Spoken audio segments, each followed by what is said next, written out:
Always. Okay, that's good. ठीक है. सभी अनम्यूट है ना? So I mean to say mute. Okay. ठीक है. तो ऐसे तो क्लास तो मराठी में है, फिर भी क्योंकि माधव चंद्र मराठी नहीं जानते, भविष्य में सीखेंगे ऐसे आशा करता हूँ. तो माधव चंद्र जी हमारे बहुत विशेष, बहुत सालों से हमारी जान पहचान है. और प्रभु जी तो तारीफ करते जाते हैं, लेकिन मैं इतना योग्य नहीं हूँ तारीफ के, क्योंकि गुरु महाराज की कृपा के कारण ही ये सेमिनार देने के लिए मैं प्रयास कर रहा हूँ आज से. और देख रहा हूँ कि बहुत सारे भक्त इसमें सम्मिलित हुए हैं. और वैसे मुझे मराठी में ये एक मतलब सेमिनार करना है। और सबसे पहले मुझे माधुर्य कादम्बिनी का अर्थ मुझे पहले बताना होगा। ये कादम्बिनी है कि कादम्बरी है, तो यहाँ पे चर्चा हो रही है इसे, क्योंकि मराठी में कादम्बरी मतलब नॉवेल को कादम्बरी कहते हैं, इसे पता नहीं हिंदी में भी होगा। तो इसलिए उसको क्लियर करते कि धीरे धीरे हम कर ये करेंगे। भाई सभी जानते हैं कि 5 दिन का, नॉट दिन का, पूरे दिन का, इवनिंग में शाम को सेमिनार है। उसके बारे में बाद में तो बताता हूँ। तो धन्यवाद देना चाहता हूँ माधव चंट्रू और रूपानु विद्यापीठ के जो सभी मतलब जो स्टाफ है या जो कुछ एडमिनिस्ट्रेशन में है, सभी भक्तों का, विशेष गुरु महाराज जी का बहुत धन्यवाद देना चाहता हूँ इस सेमिनार में मुझे एक सेवा देने के लिए। हरे कृष्ण, धन्यवाद। तो मैं प्रारंभ करता हूँ। तो ये तर मी सुरुवात करतोय आता। तर आपल्याला माहितीच आहे, मी थोडं मंगलाचरण प्रार्थना म्हणायच्या आधी आपल्याला सांगू इच्छितो की हे 5 दिवसात सेमिनार आहे। आणि 5 दिवसाच्या सेमिनारमध्ये संध्याकाळी 7:30 ते 9 या वेळेमध्ये सेमिनार्स होतील। आणि विशेष करून मी पॉवर पॉईंट प्रेझेंटेशन म्हणजे पडद्यावर, आता मी नेहमी एवढा मोठा दिसणार आणि मी छोटा दिसेन एकदम, हा, कारण एवढं मला मोठं बघण्यापेक्षा हा छोटं दिसेल, कुठं कोपऱ्यात मी दिसेन आणि बाकी तुम्हाला स्क्रीनवरती वेगवेगळ्या गोष्टी दिसतील, त्याचं मी विश्लेषण करेन। आणि प्रत्येक सेशनच्या नंतर शेवटी प्रश्नोत्तर असेल। आपण प्रश्नोत्तर त्या विषय संबंधित विचारत बरोबर, पण मध्येच एखादा असा काही प्रश्न आला की त्याला अगदी राहवतच नाही आता, तर विचारू शकतो। पण चांगलं बेस्ट आहे की सेशनच्या शेवटी त्यांनी प्रश्न विचारेल। ठीक आहे। हरे कृष्ण। ओम नमो भगवते वासुदेवाय। ओम नमो भगवते वासुदेवाय। ओम नमो भगवते वासुदेवाय।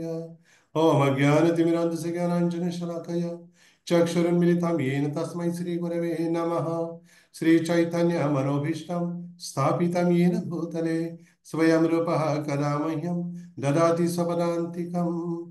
वन्देऽहं श्रीगुरोः श्रीयुतपदकमलं श्रीगुरुन् वैष्णवांश्च श्रीरूपं साग्रजातं सहगण रघुनाथान्वितं तं सजीवं साद्वैतं सावधूतं परिजनसहितं कृष्ण चैतन्य देवं श्रीराधा कृष्णपादान् सहगण ललिता श्री विशाखान्वितांश्च।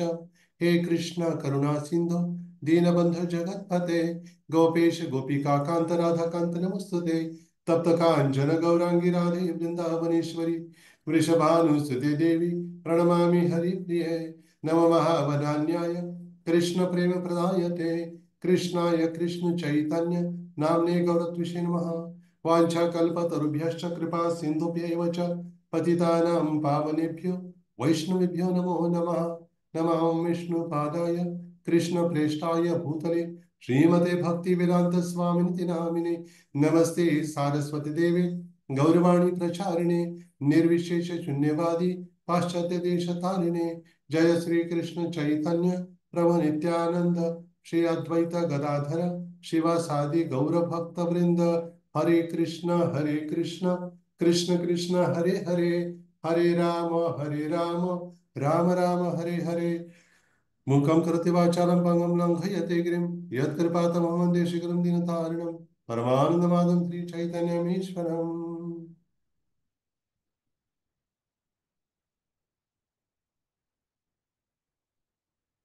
कथञ्च स्मृति यस्मिन् दुष्करं सुकरं भवेत् विस्मृते प्रथम स्यात् श्रीचैतन्यं नमामि। हरे कृष्ण। तर आपल्या सर्वांचं हार्दिक हार्दिक स्वागत आहे आजच्या क्लासमध्ये। आजच्या म्हणण्यापेक्षा ही जी 5 दिवसांची माधुर्य कादंबिनीची श्रृंखला सुरू होते आजपासून, या श्रृंखलेच्या पहिल्या सत्रामध्ये सर्वांचं हार्दिक स्वागत आहे। आणि मी आता काही गोष्टी आता आपल्याला पडद्यावर दाखवायच्या आहेत, पण मी असं विचार करतो पडद्यावर दाखवायच्या आधी पण काही गोष्टी मी थोडंसं सांगू इच्छितो की हे जे माधुर्य कादंबिनी ग्रंथ कोणी लिहिला आणि तो लिहिला आणि त्याचं काय नाव, त्याच्या नावाचा अर्थ काय माधुरी कादंबिनीचा। आणि त्याचबरोबर त्यांनी त्या माधुरी कादंबिनी हा जो ग्रंथ लिहिला, विशेष करून हा ग्रंथ श्रील रूप गोस्वामींच्या भक्ती रसामृत सिंधूवर आधारित लिहिलेला आहे। त्याचे जे श्रद्धापासून ते प्रेमापर्यंत हे जे टप्पे आहेत वेगळे वेगळे, त्या टप्प्यावरचा खूप विषय म्हणजे अगदी खोलातलं विषय विश्लेषण त्याच्यामध्ये केलेलं आहे। आणि त्याशिवाय बरेच इतर बरेच काही त्याच्यामध्ये गोष्टी आहेत आणि आपल्या आध्यात्मिक जीवनातल्या घडामोडी किंवा बऱ्याच काही गोष्टींवर चर्चा केलेली आहे। तसं याचे एकूण अध्याय म्हणा किंवा त्याचे सत्र किंवा त्याला वृष्टी म्हणतात ते सांगेन मी आपल्याला। तसे त्याच्यामध्ये 8 आहेत आणि त्या 8 याच्यामध्ये आपण एक एक करून आपण काय करूया, त्याची चर्चा करूया. आणि सर्वात आधी जाणून घेऊया आपण की हे श्री विश्वनाथ चक्रवर्ती ठाकूर ज्यांनी हा ग्रंथ लिहिला त्यांच्याविषयी थोडं जाणून घेऊया. जर आपण भगवद्गीतेच्या जी सुरुवातीला प्रभुपादांनी भूमिका दिली, त्या भूमिकेनंतर आपण जर पाहिलं तर प्रभुपादांनी काय केलेलं आहे, गुरुश्य परंपरेला सगळ्या गुरूंची नावं दिली त्याच्यामध्ये. त्याच्यामध्ये आपण पाहिलं तर श्रील नरोत्तमदास ठाकूर यांच्या नंतर नाव आले कोणाचं, विश्वनाथ चक्रवर्ती ठाकूरांचं. तसं नरोत्तमदास ठाकूरांच्या म्हणजे जे शिष्य आहेत त्यांच्या त्या शिष्य समुदायापैकी श्रील विश्वनाथ चक्र ठाकूर एक होते. आणि श्रील विश्वनाथ चक्र ठाकूरांचा एक आपल्या श्रील प्रभुपादांशी फार एक विशेष संबंध असा आहे. अर्थात श्रील विश्वनाथ चक्र ठाकूर हे अंदाजे 1600 किंवा त्या काळामध्ये 1600 ते 1700 काळामध्ये होऊन गेले. पण त्यांचा प्रभाव श्रील प्रभुपादांवर कुठल्या दृष्टीने झाला हे जाणून घेणं खूप महत्वाचं आहे. तर असं प्रसंग घडला, श्रील प्रभुपादांना जेव्हा भक्ती सिद्धांत महाराजांनी आदेश दिला होता. कुठला आदेश दिला होता की तू म्हणे काय कर, तू इंग्लिश शिकलेला आहेस, तो आपल्या चैतन्य महापुरुष शिकवणीचा प्रचार तो परदेशात इंग्लिश भाषेत कर म्हणून सांगितलं. आणि प्रभुपाद विचार करत होते, मला करायचंय पण थोडं मनामध्ये कुठंतरी अशी एक शंकेची पाल चुकचुकत होती त्यांच्या मनामध्ये की कसं बरं करायचं. थोडस त्यांचा अविश्वास नव्हता गुरूंच्या वचनावर, पण कुठंतरी जाणवायचं की कसं करायचं बरं मला, कारण मी आहे ग्रस्त आश्रमामध्ये आणि ते संन्यास देऊन कसं करायचं असं प्रभुपाद विचार करत होते. आणि नेमकं झालं काय, आणि परदेशात जाऊन प्रचार हे सगळं ठरलं होतं, पण तरी पण एक असं विशेष काहीतरी म्हणजे एक प्रेरणा त्याला हवी होती. आणि त्याच काळात श्रील प्रभुपाद श्रील विश्वनाथ चक्र ठाकूरांच्या भगवद्गीतेची जी टीका किंवा भाष्य लिहिलं ते त्याचं वाचन करत होते. आणि त्याचं वाचन करता करताच दुसऱ्या अध्यायातला जो सांख्ययोग आहे त्यातला मला वाटतं 41 हा काहीतरी श्लोक आहे बरोबर. त्या श्लोकापर्यंत जेव्हा आले तो श्लोक असा आहे, व्यवसायात्मिका बुद्धी एकेह कुरु नंदन बहुशाखा ह्यनंताश्च बुद्धयो अव्यवसायिना. हा श्लोक वाचला प्रभुपादांनी, आणि वाचल्यानंतर त्यांनी पाहिले की आता व्यवसायात्मिका बुद्धी म्हटले भगवंतांनी, भगवंताशी एकनिष्ठ होऊन भक्ती करणं, याला भगवंतांनी व्यवसायात्मक बुद्धी वापरला शब्द. प्रभुपाद विचार करत होते की व्यवसायात्मक बुद्धी म्हणजे बरोबर आहे कृष्णाशी एकनिष्ठ, पण नेमकं कसं ते कार्यरत करायचं बरं, कसं ते उतरवायचं असा प्रभुपाद विचार करत असताना त्या श्लोकावरचं जे तात्पर्य किंवा भाष्य शिला विश्वनाथ चक्र ठाकूर लिहिलेलं ते वाचत असताना त्याने पाहिलं की त्याच्यामध्ये लिहित होते की व्यवसायात्मिका बुद्धी म्हणजे काय बरं नेमकं, गुरूंच्या वचनात आणि आदेशात किंवा गुरूंचा आदेश म्हणजेच आपलं जीवन किंवा प्राण समजणं, हीच आहे व्यवसायात्मिका बुद्धी असं त्यांनी लिहिलं होतं. आणि त्यावर जे गुरुवाष्टकम आपण म्हणतो ना सकाळी, संसार दावा नललीड लोक, याच्यातलं शेवटचे जे कडवं आहे, यस्य प्रसादात भगवत प्रसादो यस्य प्रसादात न गती कुतोपि ध्यायं स्तुवंस्तस्य यशस्त्री संध्यम वंदे गुरो श्री चरणारविंदम. त्यांनी वाचलं की म्हणे गुरूंच्या कृपेमुळंच भगवंताची कृपा होते, आणि भगवंताच्या कृपेशिवाय त्याची काही गती नाही. आणि अशा गुरूंचं आपण निदान 3दा त्यांच्या आदेशांचं उपदेशांचं त्यांचं स्मरण करावं, असं शिल विश्वचक्र ठाकूर ते लिहिलेलं बघितल्यावर मग पक्का निश्चित झाला नाही म्हणजे ती निश्चितच मी काय करेन, शिल भक्ती सिद्धांत महाराज गुरूंचा आदेश मी नक्कीच काय करणार आता पूर्णपणे तडीला जाऊ देईन असं त्यांनी हे केलं, ठरवलं. आणि हे विश्वचक्र ठाकूरांविषयी सांगायचं झालं थोडं अजून थोडंफार, की वृंदावनाच्या राधाकुंडाच्या काठावरती ते राहायचे. राहून तिथं काय करायचे, तिथं बरेच ग्रंथ लिहिले त्यांनी.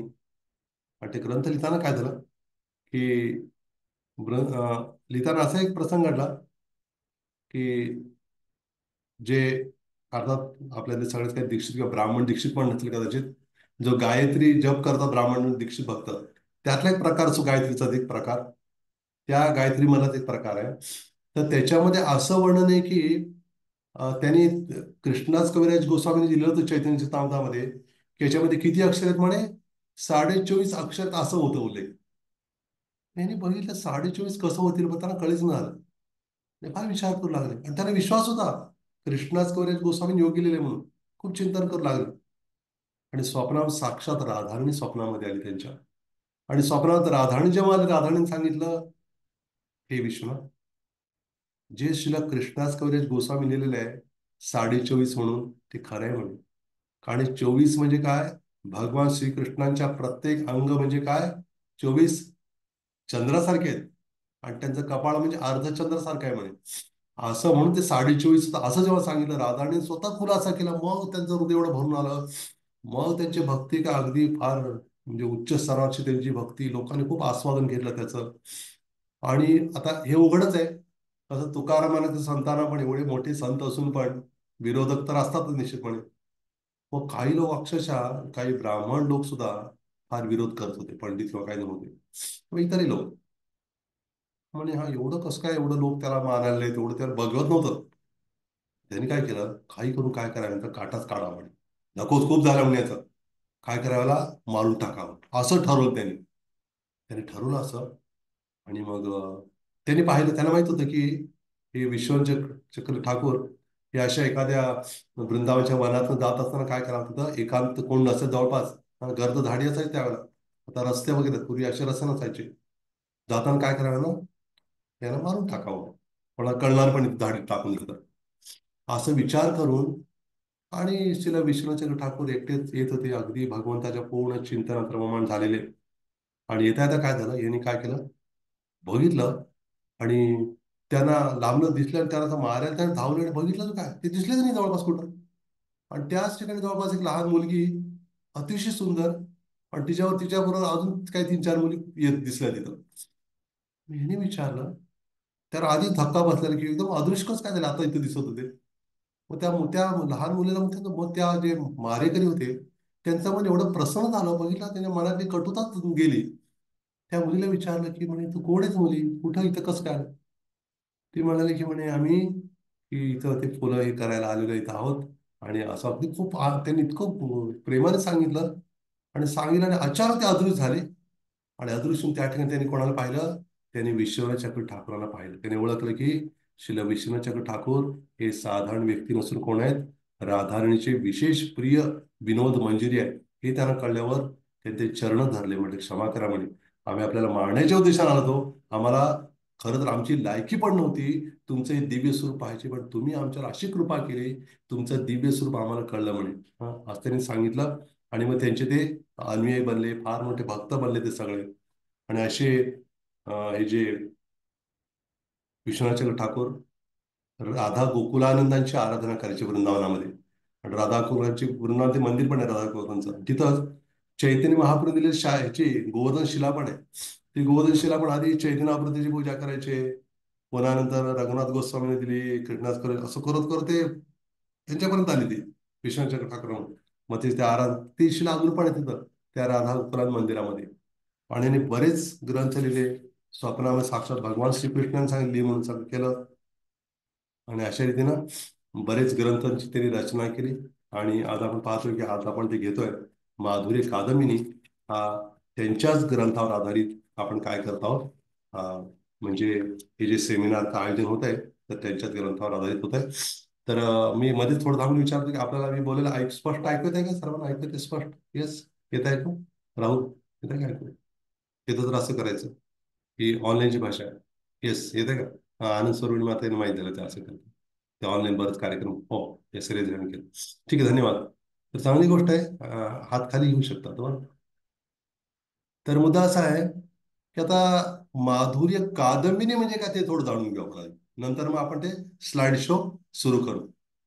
तर आता कादंबिनी म्हणजे आपल्याला मराठी लोकांना कादंबरी असं वाटतं, म्हणजे कादंबरी नाही. कादंबिनी म्हणजे काय, जे आकाशामध्ये जेव्हा ढग जमा होतात, हं, आणि ढग भरपूर ढग असतील, बरे ढगावर ढग, भरपूर ढगांचे समुदाय आहेत. तर भरपूर ढगांचे समुदाय जेव्हा एकत्र येतात त्यांना म्हटलं जातं कादंबिनी. संस्कृतमध्ये काय शब्द वापरतात, कादंबिनी म्हणतात. हे कादंबिनीचा अर्थ झाला.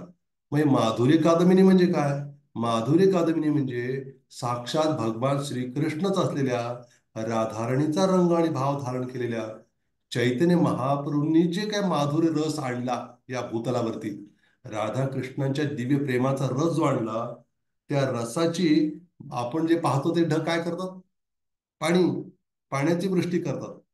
पण हे कुठले ढग आहेत म्हणे? हे ढग चैतन्य महाप्रभूंनी जे प्रेम वितरित केलं, माधुर्य रस वितरित केलं, त्या माधुर्य रसाचे किंवा ते अमृत, माधुर्य अमृत, त्या अमृताचा वर्षाव करणारे हे ढग आहेत म्हणे. अशा या ढगांची ही कादंबिनी, म्हणून हे माधुरी कादंबिनी असं या ग्रंथात त्यांनी नाव दिलेलं आहे. हे आपल्याला कळलेलं आहे. तर आता आपण काय करूया, एक एक कर टप्प्याटप्प्यानं या माधुरी कादंबिनी नेमकं आहे काय, बरं काय दिले नेमकं, हे आपण हळूहळू काय करूया, जाणून घेऊया. आता मी स्क्रीन शेअरिंग करतोय, तर आपल्याला स्क्रीनवर दिसेल. आपल्याला ज्या पॉईंट्स लिहून काढायचे लिहून काढू शकता, किंवा लक्षात ठेवा आपल्यावरती. आपण जर आपल्या नोटबुक आणि पेन असेल, वही आणि पेन, तर आपण ते लिहून ठेवलं तर आपल्याला लक्षात येईल पुढच्या दृष्टीने की आपण याला ऐकलं होतं कधी. तर राहुलला विनंती आहे, ते हात वर आलाय ना, तो हात थोडं खाली घ्यायला हरकत नाही आता. थँक्यू. मला वाटलं अजून काही विचारायचं का, असं वाटलं. ठीक आहे. ओके, मी स्क्रीन शेअरिंग करतोय आता. हम्म.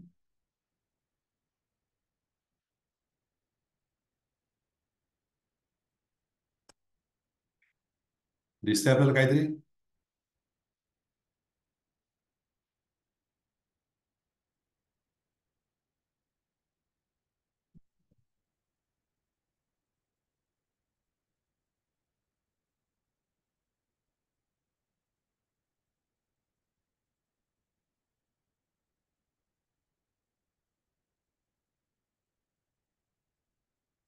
दिसतंय काहीतरी आपल्याला? काही दिसत नाही का?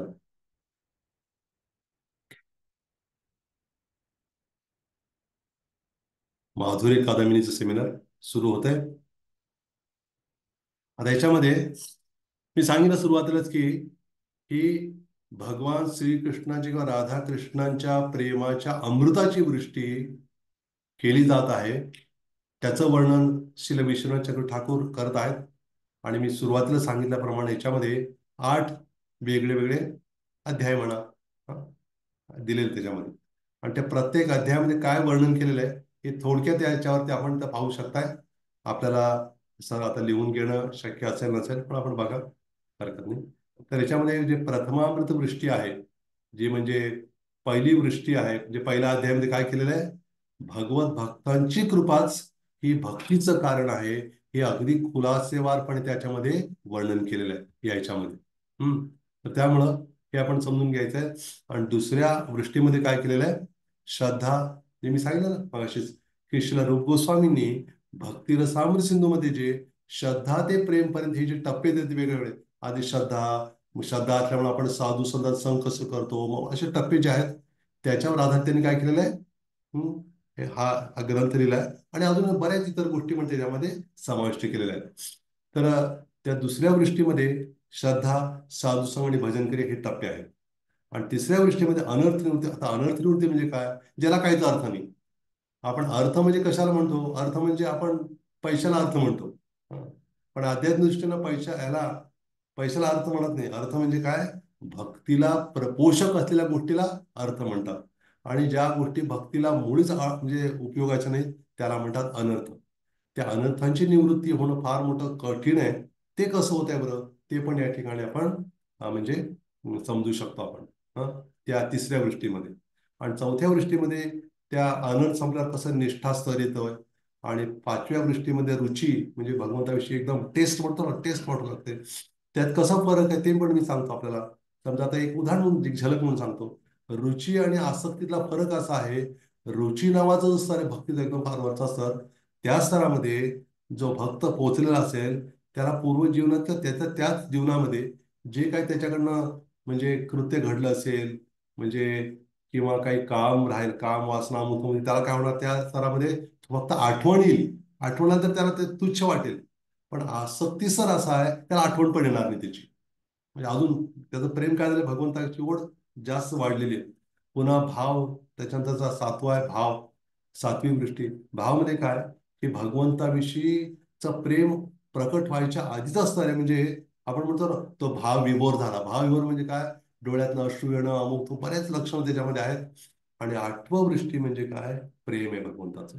आणि प्रेमात पण अजून खोलवर खोलवर कसं जायचं ते पण वर्णन आहे. अर्थात आपण या माधुरी कादंबरीमध्ये प्रेमात किती खोलवर जायचं हे काय आपण जास्त खोलवर नाही जाणार. आपण बघूया कसं कसं होतं ते. आणि आपण हे सगळं म्हणजे आज आहे 2 तारीख, म्हणजे 5, 2, 3, 4, 5, 6 तारखेपर्यंत असणार आहे. आणि 6 तारखेला निर्जला एकादशी आहे. निर्जला एकादशीच्या आधी आपण थोडंसं तयारीत राहूया. तर असे 8 सगळे टप्पे आहेत.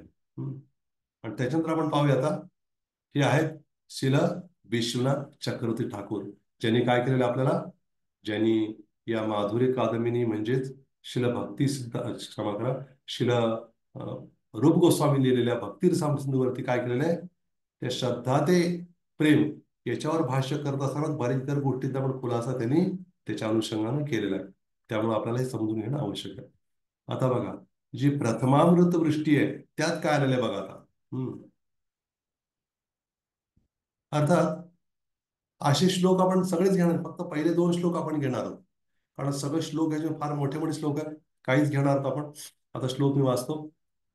हृद्वप्रे नवभक्ती शस्य वितते संजीवनी स्वागमात आरंभे कामतपर्तुदाह दमनी विश्वापगोल्लासिनी दूरान्मे मरुषाखिनोऽपि सरसि भावाय भूयात् प्रभो श्री चैतन्य कृपा निरंकुश महामाधुर्य कादंबिनी. याचा अर्थ काय बरं? खूप सुंदर अर्थ आहे. मी सांगितलं म्हणून अजून छान वाटेल आपल्याला. श्री चैतन्य महाप्रभूची कृपा ही माधुर्य कादंबिनी म्हणजे माधुर रसांची म्हणजे किंवा माधुर रसांच्या ढगांची मेघमाला आहे. जी काय करते म्हणे, साधकाच्या हृदयामध्ये नवदा भक्तिरूपी धान्याची शेती निर्माण करते. हं. शस्य म्हणजे संस्कृत शस्य म्हणते, शस्य म्हणजे धान्य आलेले आता नवीन नवीन.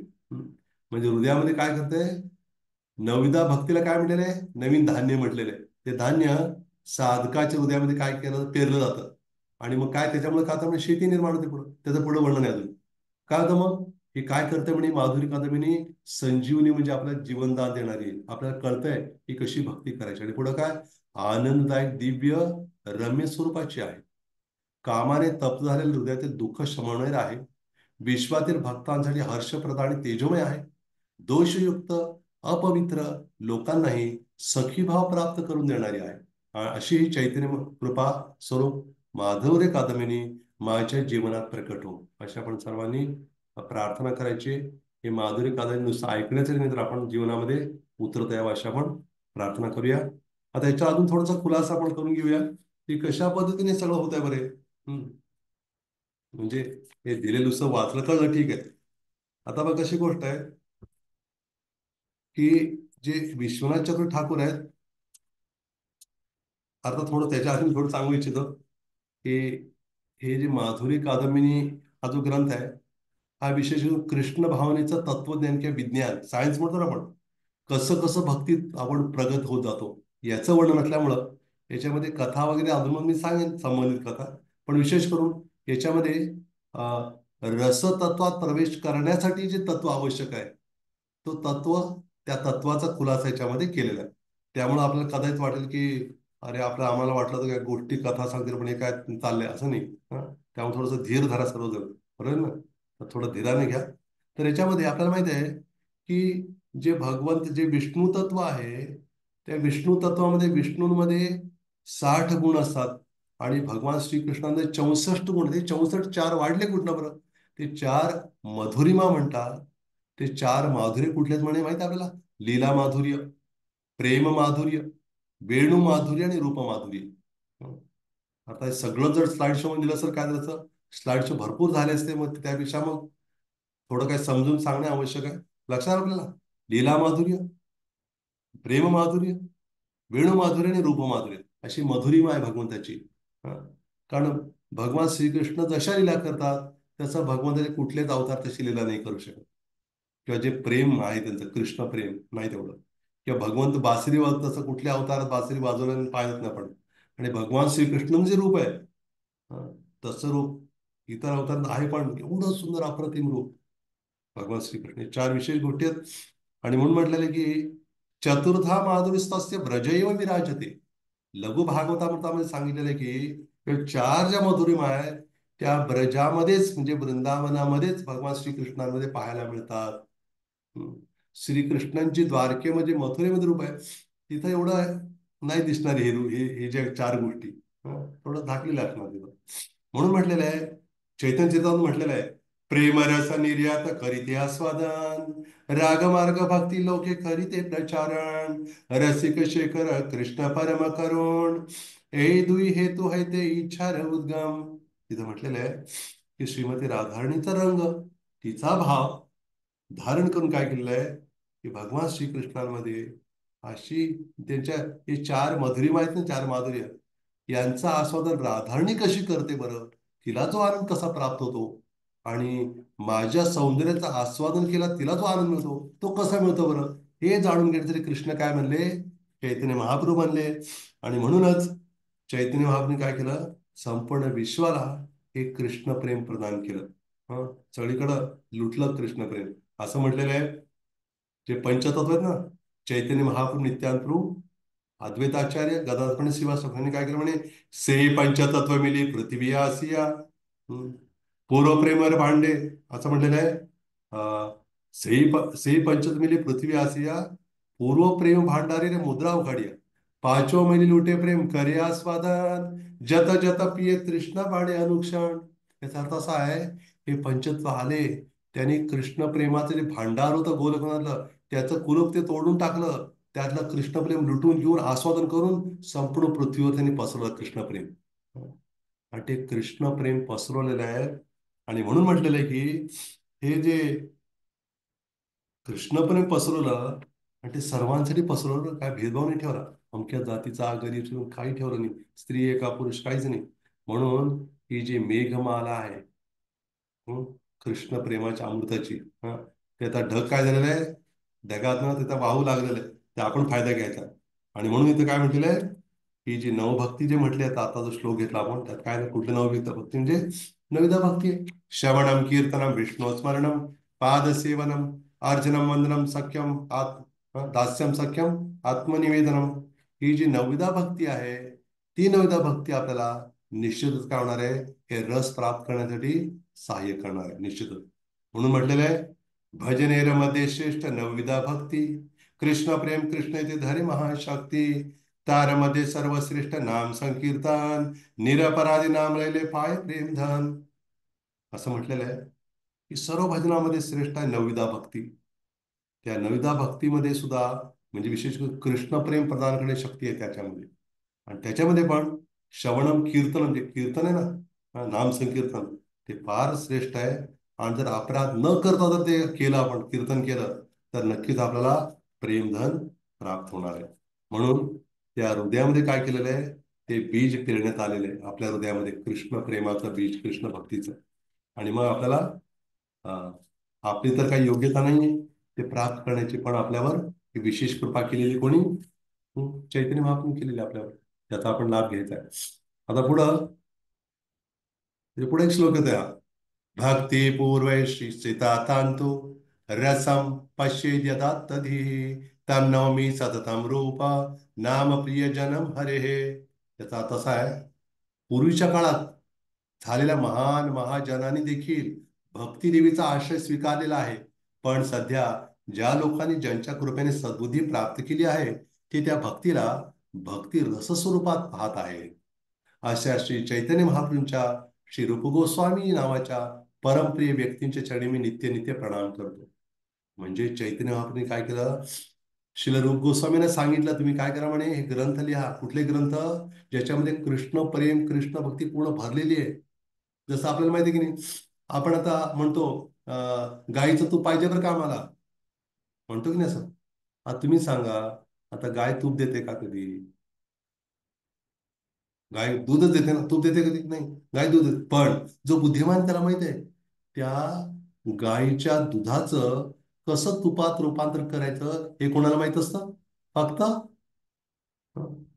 आता आपल्याला माहित आहे, हे उदाहरण म्हणून सांगितलं. अगदी त्याच पद्धतीनं वेद आहेत, उपनिषद आहेत, पुराण आहेत, याच्यामध्ये कृष्ण भक्ती आहे, पण ती गुप्त स्वरूपात आहे. आणि आपले जे महान आचार्य काय करतात, त्याचं मंथन करून त्यातलं कृष्ण भक्ती विषयक जे काही आहे ते एकत्र त्यांनी केलं चैतन्य सांगण्यानुसार. आणि विशेष करून श्रील रूप गोस्वामी ते कार्य केलं. म्हणून ही जी भक्ती आहे, विशेष करून ही जी भक्तिदेवी आहे, भक्तिदेवी म्हणजे साक्षात भगवान श्रीकृष्णाची भक्ती. हं? तर त्या भक्तीचा आश्रय त्यांनी घेतलेला आहे. आता ते कसं पाहतात त्या भक्तीला? भक्तीचा रस त्याला मिळालेला आहे. कृष्ण प्रेमासर्वत पाहतात. आणि विशेष करून श्रील रूप गोस्वामींना आपण ऐकलं का ते ओम अज्ञानतिमिरात म्हणतो आपण, त्यात येतं ना, श्री चैतन्य मनोभीष्टम स्थापितम येन भूतले स्वयं रूपः कदा मह्यम ददाति स्वपदांतिकम. त्याचा अर्थ असा आहे की हा, श्री चैतन्य मनोभीष्टम म्हणजे चैतन्याने मनो अभिष्ट, अभिष्ट म्हणजे चैतन्य महापुरुषांची मनात इच्छा होती, हृदयात इच्छा होती. स्थापितम येन भूतले, ज्यांनी या भूतला स्थापित केली अशा कदा मह्यम म्हणजे अशा श्रील रूप गोस्वामी मला त्यांच्या चरणकमलांचा आश्रय कधी प्रदान करतील. हं? कारण त्यांना माहित आहे चैतन्य म्हणजे मनात काय ते. आपल्याला नाही माहित पण त्यांना माहित आहे. म्हणून अशा श्रील रूप गोस्वामीने मी प्रणाम करतो, असं ते प्रणाम त्यांना करतायत. आणि आता पुढचा मुद्दा आहे याच्यामध्ये आता. आता म्हटलेलं आहे भक्तिरेवैनम नयति भक्तिरेवैनम दर्शयति भक्तिवशः पुरुषो भक्तिरेव भूयसी. याचा अर्थ असा आहे की भक्ती सर्वात श्रेष्ठ आहे. भक्ती पुढं काही चालत नाही. कारण केवळ भक्तीतला जो रस आहे तो आपण समजून घेणं फार आवश्यक आहे. त्याच्याविषयी असं म्हटलेलं आहे श्रील रूप गोस्वामीच्या हृदयामध्ये काय केलं चैतन्यपूर्णी हे ग्रंथ स्थापित करण्याच्या दृष्टीने काय केलं त्यांनी बघा. श्री रूप हृदये प्रभू शक्ती संचारिला सर्व तत्व निरूपणे प्रवीण करिला. सर्व तत्व त्यांच्या पुढे व्यक्त केलं कृष्ण भक्तीतलं, जे फार गूढ तत्व आहे. आणि माहिती आहे आपल्या रूप गोस्वामी कृष्ण लीलेमध्ये कोण आहेत माहिती आहे आपल्याला कोणाला? रूप गोस्वामी कोण आहेत? रूपमंजरी आहेत. हं. गोपी असतात ना, सखी आहेत. हं. आणि तशाच मंजरी पण आहेत. मंजरी कोण आहेत? राधांच्या म्हणजे सेविका आहेत, त्या छोट्याच्या बहिणी एकदम लहान असतात. तर त्या रूपमंजरी आपण इस्कॉनचे भक्त कोण आहोत? रूपानु म्हणजे त्या रूपमंजरीचं अनुसरण विशेष करून रूप गोस्वामींच्या स्वरूपात जे रूपमंजरी येतात तेव्हा आपण काय करतो? त्यांचं आपण अनुसरण करतो. त्यांनी जे ग्रंथ दिलेले आहेत त्याचं आपण अध्ययन वाचन करून ते जीवनामध्ये उतरवतो. इथं असताना ते रूप गोस्वामी म्हणून कार्य करतात. आणि कृष्णलीमध्ये रूपमंजरी म्हणजे याचा अर्थ आपण इथं असताना सुद्धा रूप गोस्वामींचं ऐकायचं आणि तिथे गेल्यावर तेच रूप गोस्वामी रूप मंदिरचं रूपात आहेत. तिथे गेल्यावर पण ते जे सेवा देतील त्या सेवा आपण करायच्या. म्हणजेच आपण इथं सेवा केली तर तिथं सेवा मिळणार, इथं सेवा नाही केली तिथं कसं जाणार आपण. म्हणतो मराठीत म्हणे ना, आडातच नाही तर पोऱ्यात कुठे येणार. हं.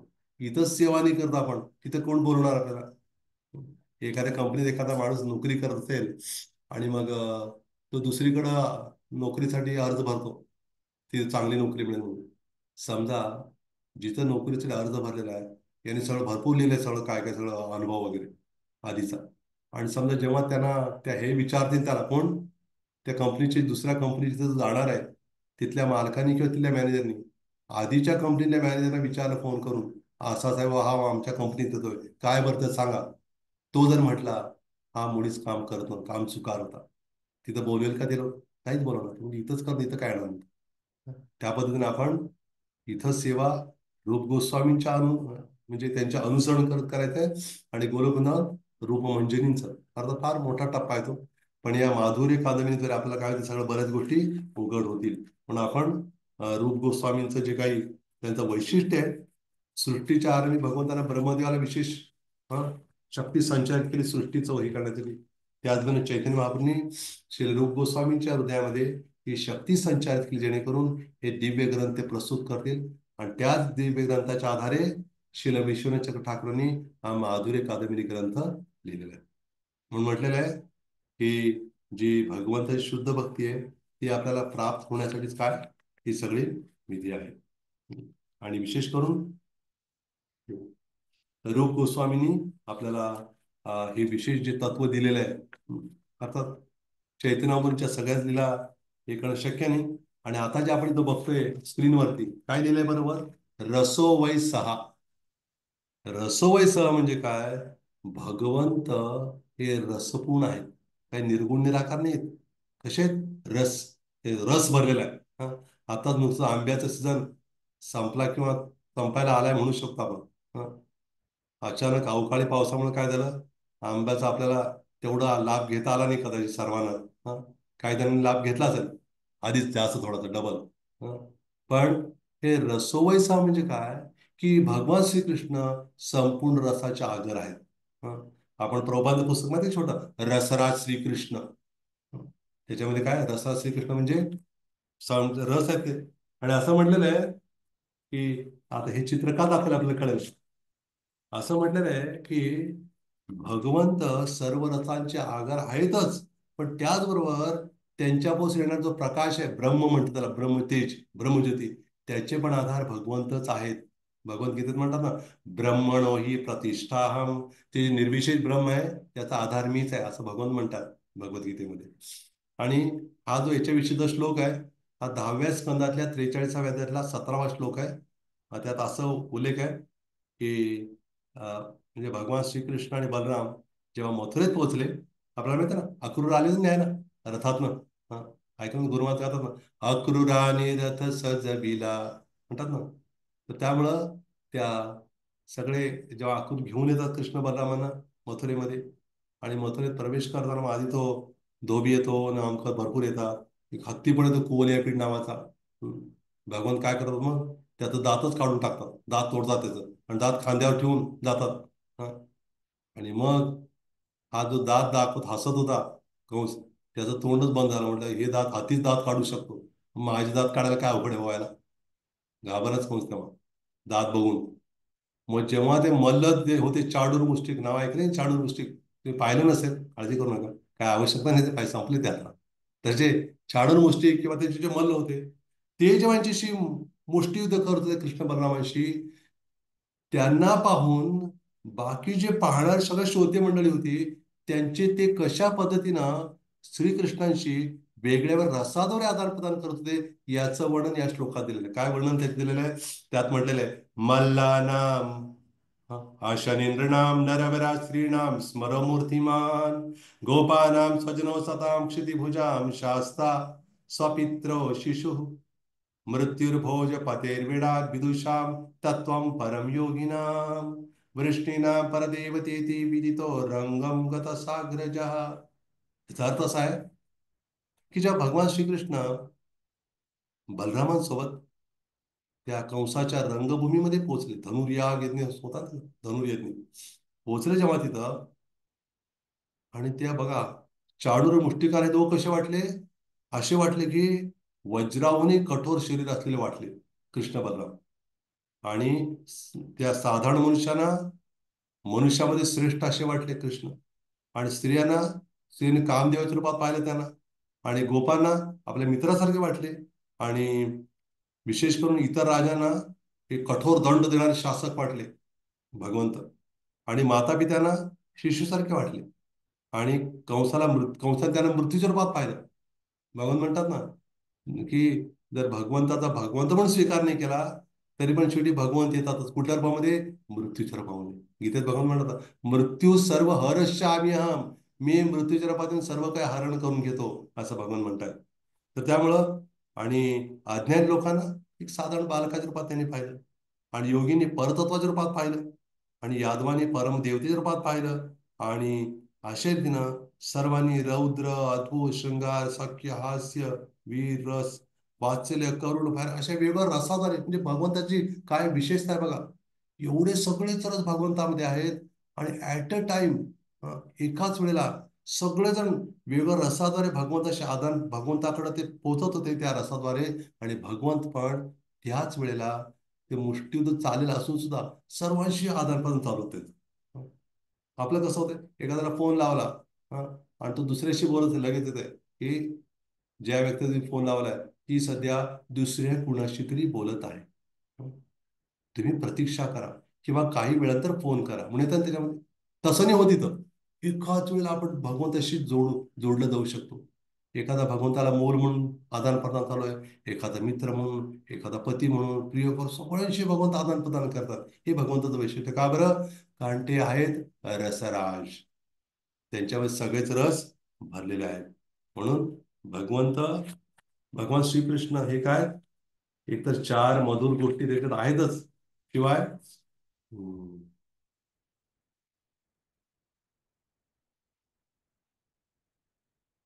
बरं. भक्तिदेवी काय म्हणे? स्वयंप्रकाशित आहे भक्तिदेवी. आता भक्तिदेवी म्हणजे भगवंताची भक्तीच आहे असं म्हटलेलं आहे. पुढे याच्या सांगतायत माधुरी कादंबरी श्री विश्वचंद्र ठाकूर म्हणतात की भगवान श्रीकृष्ण कसे स्वयंप्रकाशित आहेत ना, तसं ही भक्ती पण स्वयंप्रकाशित आहे. आणि या स्वयंप्रकाशित होण्यासाठी तिला काय कुठल्या कारणाचं, कुठलं काय बाहेरचं काही कारण आवश्यक नाही तिला. कारण ते स्वयंप्रकाशित, कारण भगवान स्वयंप्रकाशित आहे. त्यामुळे भक्ती पण आहे. असं माहिती आहे ना, आपल्या भागवतात म्हटलेलं आहे. काय म्हटलेलं आहे? सवय पुंसाम परो भक्ती यतो भक्ती रधोक्षजे स्वयं सवय पुंसाम परो धर्मो यतो भक्ती रधोक्षजे अहैतुकी अप्रतिहता यही आत्मा सुप्रसिद्धती. त्यात असं स्पष्ट म्हटलेलं आहे की भागवतात उल्लेख आहे, सवय पुंसाम परो धर्म, म्हणजे प्रत्येक मनुष्यासाठी किंवा प्रत्येक जीवासाठी श्रेष्ठ धर्म कुठला म्हणजे परधर्म कुठला आहे? यतो भक्ती रथोक्षरी, भगवान श्रीकृष्णांची भक्ती करणं हेच काय आहे? प्रत्येक मनुष्याची परम धर्म आहे, श्रेष्ठ धर्म. आणि ती कशी म्हणे? अहेतू, कुठलाही हेतू न ठेवता आणि त्याचबरोबर अखंडपणे भक्ती केल्यामुळं तो जीव पण प्रसन्न होतो. हे वैशिष्ट्य आहे भगवंताच्या भक्तीचं. भक्ती कशी आहे म्हणे? स्वयंप्रकाशित आहे. तिला का बाहेर उधार काय घ्यावं लागत नाही प्रकाशित होण्यासाठी. म्हणून जी भगवान म्हणतात की यदृच्छा मदभक्ती यदृच्छ यदृच्छया, म्हणजे ही भक्ती जी आहे ना, ही म्हणजे स्वच्छंद रूपामध्ये प्राप्त होते एखाद्याला. आणि ती भक्ती म्हणजे माझ्याशी अभिन्नच आहे. त्यामुळं ही भक्ती कशी आहे? स्वयंप्रकाशित आहे. आणि तिला काही दुसरं कोणी कारणीभूत व्हावं लागत अरे ह्याच्यामुळे झालं काय नाही, काय फरक पडत नाही त्याला. आणि पुढचा मुद्दा आहे.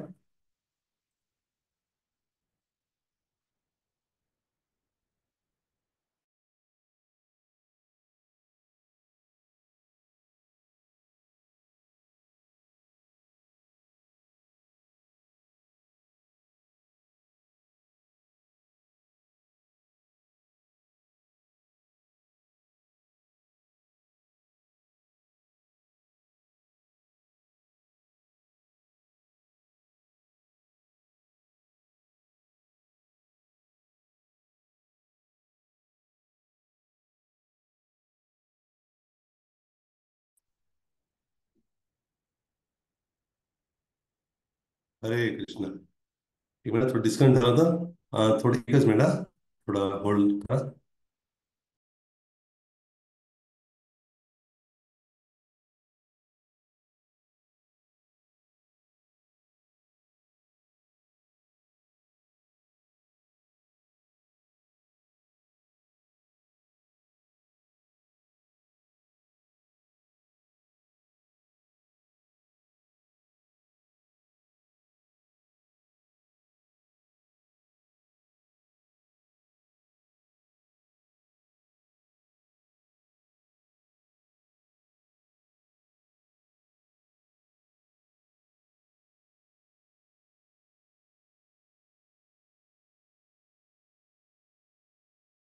हरे कृष्ण हरे कृष्ण कृष्ण कृष्ण हरे हरे, हरे राम राम राम, सॉरी, काय तांत्रिक अडचणीमुळे थोडं हे झालं होतं.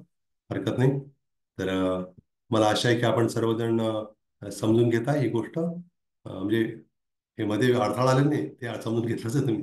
पण विशेष करून हे जे भक्तीचं तत्व आहे फार महत्वाचं आहे. तर मी आता पुढचा स्क्रीन शेअर करतोय.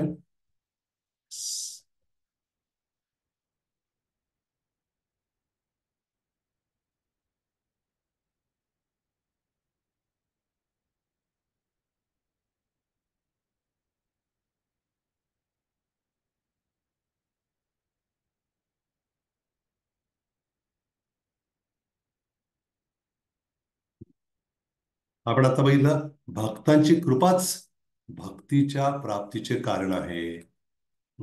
भक्त, आपल्याला असं वाटतं का बरं भक्तांची कृपेशिवाय चालते गाडी आपली? नाही चालणार. आपल्या गाडीला पेट्रोल कुठलं आहे? डिझेल पेट्रोल वापरतो आपण. पण हे भक्तीचं, भक्तीसाठी कुठलं पेट्रोल आहे? भक्तांची कृपाच आहे. भक्तांची कृपा जर काढून घेतली तर आपण काही करू शकत नाही, हालचाल नाहीच करू शकत आपण. म्हणून म्हटलेलं आहे की फार महत्वाचं याच्यामध्ये, आता ते फार मोठे मोठे श्लोक आहेत. काय काय श्लोक, चार पाच पाच सहा ओळीचे श्लोक आहेत मोठे. त्यामुळे सगळे श्लोक आपण याच्यातले नाही घेत, पण त्याचा अर्थ आणि त्याचा टायटल घेतो आणि त्याच्यावर मी खुलासा करतोय. तर असं म्हटलेलं आहे की भक्तांची किंवा जे महान वैष्णव आहेत त्यांची कृपाच काय आहे? भक्तीचं कारण आहे. आपल्याला भक्ती जर प्राप्त होती याचा अर्थ काय? आपल्यावर भगवंताची कृपा झालेली आहे हे ओळखायला पाहिजे. आणि कधी कधी असं वाटतं की भगवत भक्तीमध्ये जर म्हणजे पक्षपात तर होत नाही ना? नाही बघा, हे विशेष करून जे मध्यम अधिकारी ते काय करतात ना, मध्यम अधिकारी भक्त त्याचं वर्णन याच्यामध्ये आता आलेलं आहे. आपल्याला जरा भक्तीचे तीन आहेत ना, तीन प्रकारचे: कनिष्ठ, मध्यम, उत्तम. आपण ईशोपनिषदमध्ये बघितलं, उपदेशामृतमध्ये किंवा आपलं भागवतामध्ये आहे. तर सगळीकडं प्रभुपादांनी काय केले का तिथं उल्लेख आहे. हे तीन प्रकारचे श्रद्धेनुसार तीन वेगवेगळे स्तर आहेत भक्तांचे: कनिष्ठ, मध्यम आणि उत्तम.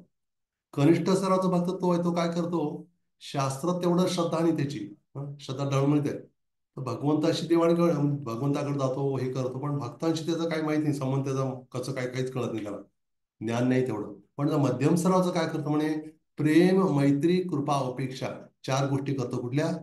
प्रेम म्हणजे भगवंताचे प्रेम करतो तो. दुसरं, भक्तांशी मैत्री करतो. आणि तिसरं म्हणजे जे अज्ञानी आहेत त्यांच्यावर कृपा करतो. आणि चौथं म्हणजे जे भगवंताचा किंवा भक्तीचा द्वेष करतात त्यांची उपेक्षा म्हणजे त्यांच्यापासून दूर राहतो.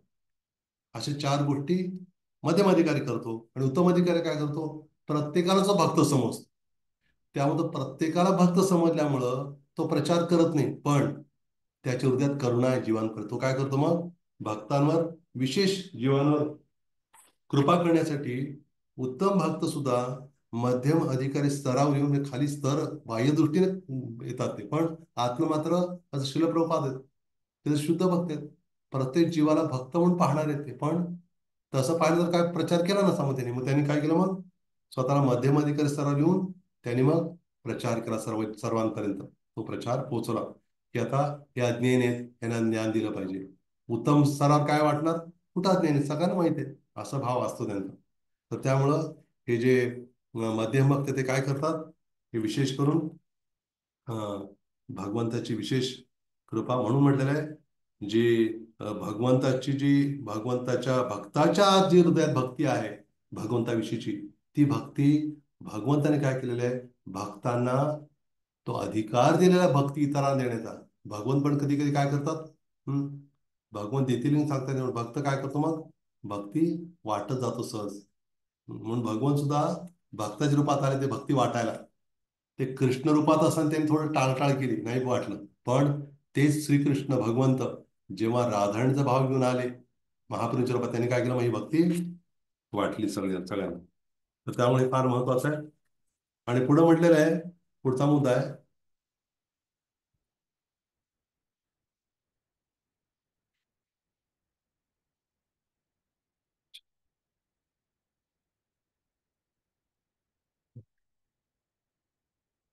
हम्म. काही नाही, मध्यम अधिकारी आहेत, तेच करू शकतात. आणि पुढचं आहे, भक्तांद्वारे भगवंताच्या कृपेचा प्रकाश. हे पण आपण बघितलं, असं म्हटलेलं आहे, य कोणाप्यती भाग्येने जात शत्रूस्य सेवने. म्हणजे असा कोणतरी भाग्यवान असेल समजा, त्याला अतिभाग्यवान म्हटलेलं आहे. म्हणजे भौतिक शुभ कर्म केल्यामुळे भाग ते त्याला पण पार करून जाणारा तो अतिभाग्यवान आहे असं म्हटलेलं आहे. एखादा म्हणतो ना, आज नशिबात होती बा तुझ्या भक्ती म्हणून मिळाली. नाही, उलट काय, त्या भक्ताची कृपा फार महत्वाची आहे. आणि अर्थात हे निश्चित आहे, भगवंताच्या प्रेरणेशिवाय मिळणारी, बरोबर भगवंताने ते त्यांना अधिकार दिलेले आहेत तुम्ही करा म्हणून. आणि असं म्हटलेलं आहे, भगवान म्हणतात ना की तत्प्रसादात परम शांतीम स्थानम. म्हणजे भगवंताच्या कृपेनं परम शांती आणि नित्यधामाची प्राप्ती होते. आणि ती भगवत भक्तांच्या प्रसाद म्हणजे काय? हा, तत् प्रसादाचा अर्थ असं होतं की कृपा. हा, ती कृपा शक्ती म्हणजे काय? ती भक्तांकडे आहे. ती कृपा भगवत भक्त करतात, म्हणून त्या भक्तांच्या कृपेनेच ती भक्ती प्राप्त होते, असं वर्णन या ठिकाणी करण्यात आलेलं आहे. पुढं म्हटलेलं आहे, भक्तीद्वारे हृदरोग कामाचा विनाश होतो. असं म्हटलेलं आहे, भक्ते सुविक्रीडितम ब्रजवधूभित्यादो भक्तिम पराम भगवती प्रतिलभ्य कामम हृदरोगमाश्व पहिनोत्य धीरा. जो भगवंत चालतात, हे फार आपण घाई करायची नाही याच्यासाठी. कसली घाई? अति घाई. काय म्हणतो माहिती ना, रोडवर असतो ना, अति घाई संकटात जाईल.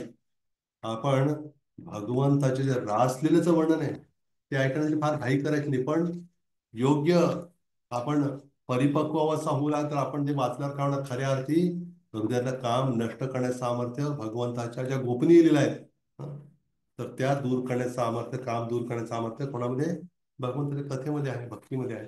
असं तो श्लोक आहे माहिती आहे आपण, की गोपी म्हणतात गोपीगीत गाताना, जो 9वा श्लोक आहे गोपीगीताला, माहिती आहे ना आपल्याला, तव कथामृतम तप्त जीवनम कविभिरीडितम कल्मषापहम श्रवणमंगलम श्रीमदाततम भुवि गृह्णन्ति ते भूरिदा जनः. जेव्हा राजा प्रतापरुद्रने सुद्धा चैतन्यप्रभूंना भेटण्याची एवढी तीव्र लालसा, तेवढी तीव्र इच्छा त्यांच्या हृदयामध्ये होती, पण चैतन्यप्रभू मुद्दाम इतरांना दाखवण्यासाठी म्हणून, अरे मी संन्यासी आहे, का भेटावं मी राजाला, पण त्यांना माहित आहे हा राजा साधारण व्यक्ती नाहीये, हा फार मोठा भक्त आहे. आणि इतर सर्व भक्तांच्या आशीर्वादाला सहमतीने त्यांनी काय केलं, मग एक साधारण वेश धारण करून राजा प्रतापरुद्र त्या जगन्नाथ वल्लभ जे बगीचा आहे, कुठं, जगन्नाथपुरीमध्ये, तिथं प्रवेश केला. तिथे सर्व वैष्णवांना प्रणाम करून चैतन्यप्रभू रथयात्रेमध्ये नाचून नाचून थकण्याची लीला केली त्यांनी. त्याला माहिती आहे राजा प्रतापरुद्र येणार म्हणून. मग ते तिथं एका झाडाखाली पौडलेले होते, आणि राजा प्रतापरुद्र चैतन्याचे पाव चरण दाबत असताना हे सगळे गोपीगीत गात होता. आणि तेव्हा जेव्हा 9वा श्लोक हा म्हटला, चैतन्य लगेच म्हटले, कोण आहेस तू? राजा असं म्हटला नाही, अहो मी राजा असं नाही, काय म्हटलं म्हणे, राजा कहे आम्ही तोमार दासे रणदास. हं. ते म्हणले मी कोण आहे, तुमच्या दासांचा दास आहे. ते म्हणले की दासे रणदास कर ए राज, माझी हीच इच्छा आहे म्हणे, तुमच्या दासांचा दास बनवून मला राहायचंय म्हणे.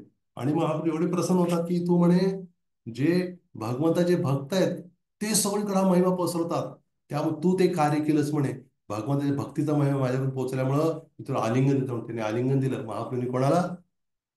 राजा प्रतापरुद्राला आलिंगन दिलं. आणि त्या ठिकाणी काय उल्लेख आहे त्या श्लोकामध्ये, तव कथामृतम, तुमच्या कथा हे कृष्ण, तुमच्या कथा म्हणजे अमृतासारख्या आहेत. आणि काय होतं म्हणे, तप्त जीवनम, जे तापलेलं जीवन आहे. दोन अर्थ आहेत, तापलेलं जीवन म्हणजे भगवंताच्या विरहाच्या अग्नीत तापलेलं जीवन एक अर्थ आहे, दुसरा अर्थ काय, काम वासनेची अग्नी. त्याचं काय होतं म्हणे, कल्मशापम, ती अग्नी शांत होते. कामाग्नी क्रोधाग्नी म्हणतो ना, अग्नी शांत होते. अर्थात त्या रासलीला वाचण्याचं लगेच आपण नक्कल करू नये. काही जण काय करतात, थेट रासलीलाच वाचायला जातात, मग ते उलटा विपरीत परिणाम होतो. ते औषध कधी घ्यावं, कुठं घ्यावं, ते त्याला पण हे आहे है ना. आपण वरिष्ठांच्या गुरूंच्या अनुमतीनं ते आपण हे करावं आणि विशेष करून प्रभुपादांची खूप विशेष कृपा आहे. प्रभुपादांनी काय केलेलं आहे, अशी मांडणी केलेली आहे सगळी काही, काय करता येईल आपल्याला, सगळं सहज रीतीनं. कृष्णामुख वाचलं त्यात रासलीलेचं वर्णन पण आहे, पण ते वर्णन करता करता प्रभुपादांनी वारंवार सांगितलेलं आहे, कृष्ण हे भगवंत आहेत, साधारण मुलगा समजू नका त्यांना. हा, त्यामुळे त्यांनी केलेला हे नक्कल आपण करू शकतो. खुलासा करत केल्यामुळं आपलं ते ऐकताना पण काय होतं, मग खरा आनंद प्राप्त होतो. आणि म्हणून याच्यातनं जे काम आहे जो आपल्याला भौतिक जगात ठेवतो, तो त्याचा नाश होतो. आणि पुढं म्हटलेलं आहे की भक्तिदेवी कशी आहे, स्वयं पुरुषार्थ शिरोमणी आहे. याच्यात पहिलंच हे वापरलं यांनी, विश्वनाथ ठाकूरांनी, भक्त्या संज्ञातया भक्त्या. हम्म, की जे भक्त आहेत, तसं एखादा म्हणजे रोग असतो की रोग, तो रोग कसं होतो, रोगाची लागण लागते मी तर, रोगाची लागण लागल्यावर काय होतं मग, आपण ते संसर्गजन्य रोग असतो एखादा, त्याला स्पर्श केला तर तो रोग आपल्याला लागू शकतो ना. तसं भक्तांमध्ये ही विशेषता आहे की त्या भक्ताचा थोडा संग केला, लगेच का त्याच्यामध्ये भक्ती उतरतात आपोआपच. हम्म, बरोबर. त्यामुळं हे वैशिष्ट्य आहे. भक्तिदेवी स्वयं पुरुषार्थ शिरोमणी आहे. जे पुरुषार्थ आहेत ना, पुरुषार्थ शिरोमणी कळलं ना, 4 पुरुषार्थ आहेत. कुठले कुठले 4 पुरुषार्थ, धर्म अर्थ काम मोक्ष, 4 पुरुषार्थ आहेत. पण आपण 4 पुरुषार्थाशी आपलं काय देणे घेणे नाही, कारण आपला कुठला पुरुषार्थ, पंचम पुरुषार्थ. पंचम पुरुषार्थ कुठला आहे, कृष्णाची भक्ती, त्यांचं प्रेम, हा 5वा पुरुषार्थ आहे. तरी भक्ती काय प्रदान करते आपल्याला, ही पुरुषार्थ शिरोमणी म्हणजेच का बरं, ही 4 पुरुषार्थापेक्षा पण श्रेष्ठ जे भक्ती आहे भगवंताची, त्यामुळं ही स्वतःच पुरुषार्थ शिरोमणी असल्यामुळं ही भक्ती आपल्याला काय प्रदान करणार आहे, भक्तिदेवी श्रीकृष्ण राधाकृष्णांची भक्तीच प्रदान करणार आहे. दिव्य भक्ती किंवा प्रेम त्यांचं, त्यांची सेवा. हम्म. हे आपण पाहिलं आता. आपण लक्षात ना की विशेष करून कुठली वृष्टी पाहिली होती आपण? हम्म. प्रथमामृत वृष्टी पाहिली होती ना आपण? पहिली वृष्टी पाहिली होती. आपल्याला पुन्हा एक सांगतो, खुलासा करतो, आपल्याला कळलं की नाही माहित नाही. तसं मी सुरुवात सांगितलं ना, एकूण किती वृष्टी आहेत त्या? 8 म्हटलं ते, 8. त्याच्यापैकी कुठलं चाललेलं आहे झालं आतापर्यंत? हे पहिली वृष्टी झाली. ही वृष्टी कशाची पडली? त्या ढगात नाही. कुठले ढग आहेत? त्या ढगामध्ये पाणी भरलेलं नाहीये. काय भरलेलं आहे? राधाकृष्णांच्या दिव्य माधुर्य प्रेमाचे जे अमृत आहे ते भरले त्याच्यामध्ये. त्याची वृष्टी एक आपण ऐकली, प्रथमामृत वृष्टी. आता आपण पाहतोय द्वितीय अमृत वृष्टी. आता या द्वितीय अमृत वृष्टीमध्ये थोडं बऱ्याच गोष्टी अगदी म्हणजे बारीक सारीक गोष्टी आहेत. आपण जेवढं याच्यामध्ये लक्ष करू काय का तेवढं आपल्याला काय होणार आहे याचा लाभ प्राप्त होईल. आता बघा, याच्यामध्ये वर्णन आहे साधना भक्ती आणि उत्तम भक्तीचे प्रकार आहेत वेगळे वेगळे. हम्म.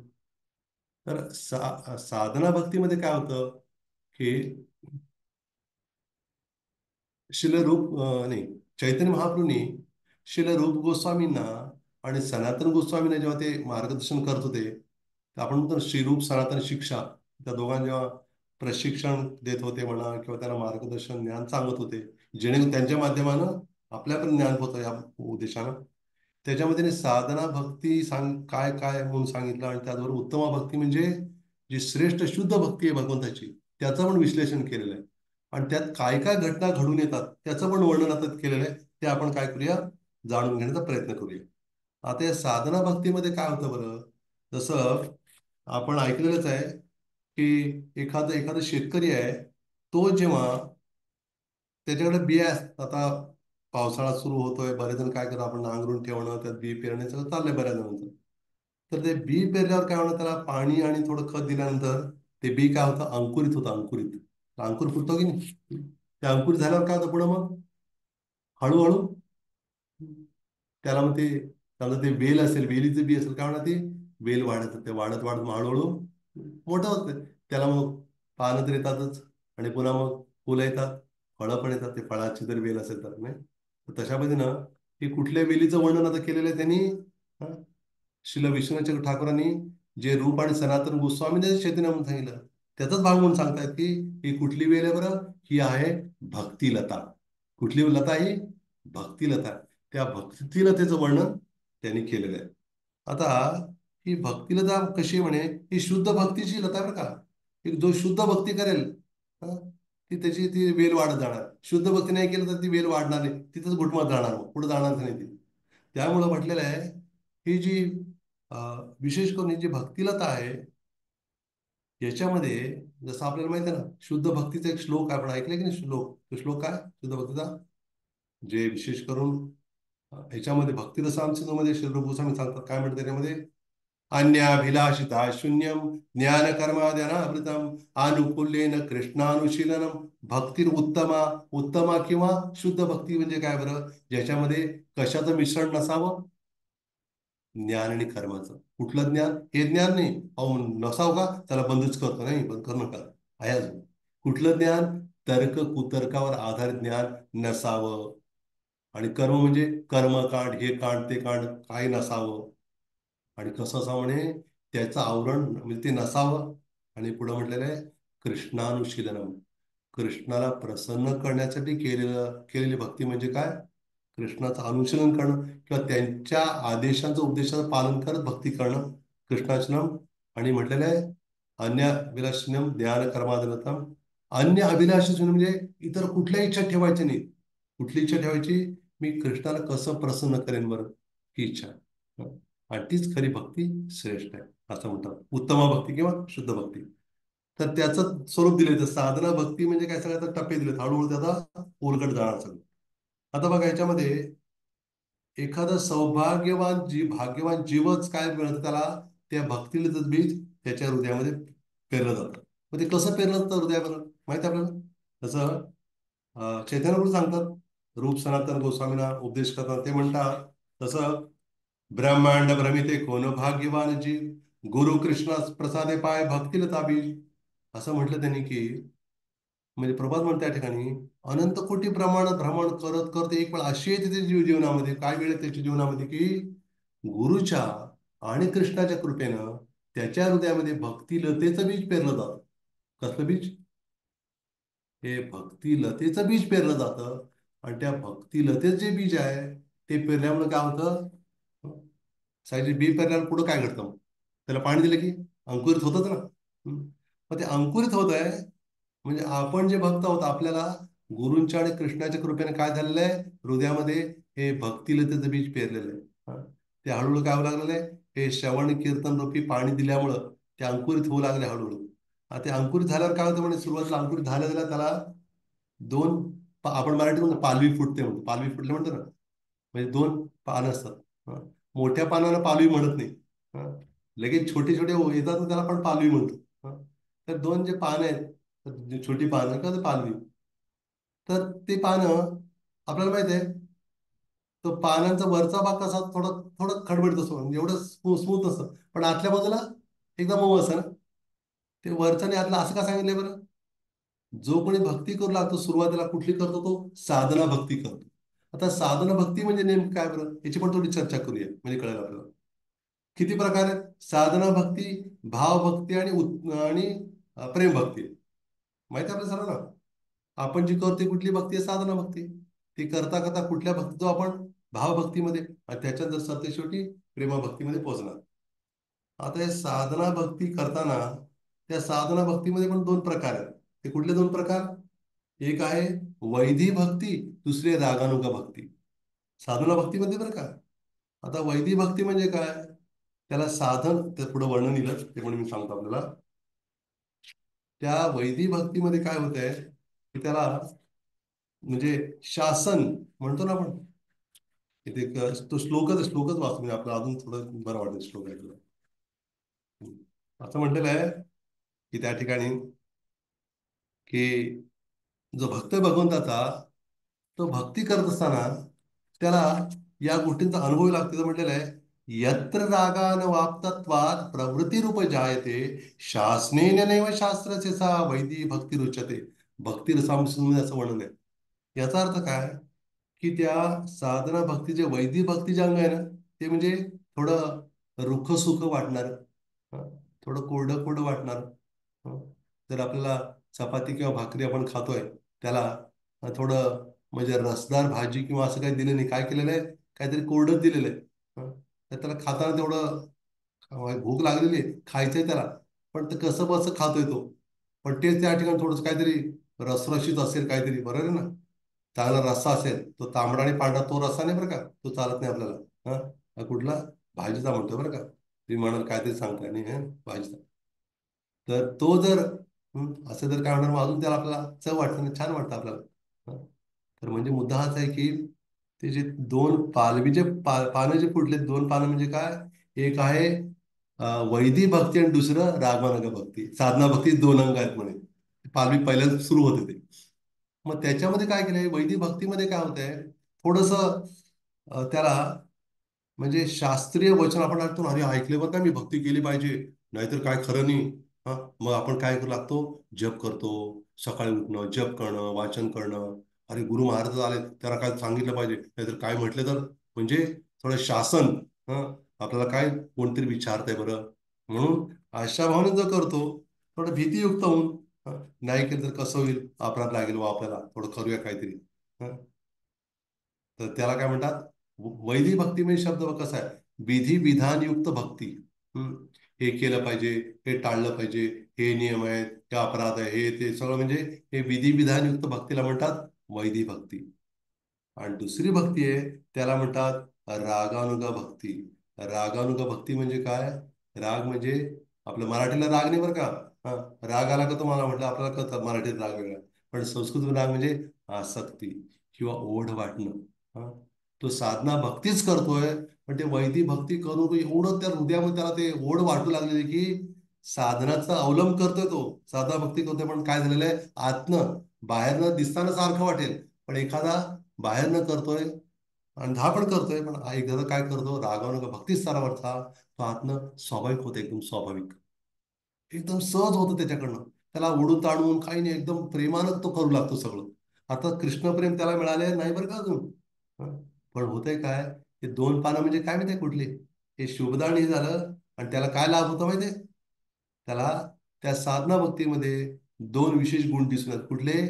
हं, त्याचं वर्णन ते जे टेबल दिसतं ना, ते नाव लिहिलं नाही, पण त्याचे लक्षणं पुढे दिलेले आहेत. एक काय होतं, क्लेशघ्नी. दुसरा आहे शुभदा. क्लेशघ्नी म्हणजे क्लेश माहिती आहे आपल्याला, क्लेश, त्रास. क्लेशघ्नी म्हणजे त्या क्लेशातनं सुटका. शुभदा, दाम देणारे, शुभ, आपल्याला शुभ गोष्टी मिळतात, चांगले गुण येतात आपल्यामध्ये. हं, सद्गुण येतात. तर असं वर्णन आहे. आता त्याच्यामध्ये आपण थोडी पुढे अजून चर्चा करूया, की जो भक्त आहे भगवंताचा, तो काय करतो म्हणे, दीक्षा काले भक्त करे आत्मसमर्पण, से काले कृष्ण तारे करे आत्मसाम, से देह करे तार चिदानंदमय, अप्राकृत देह तार चरण भजय. दीक्षा घेताना भक्त काय करतो, आत्मसमर्पण करतो गुरुप्रती.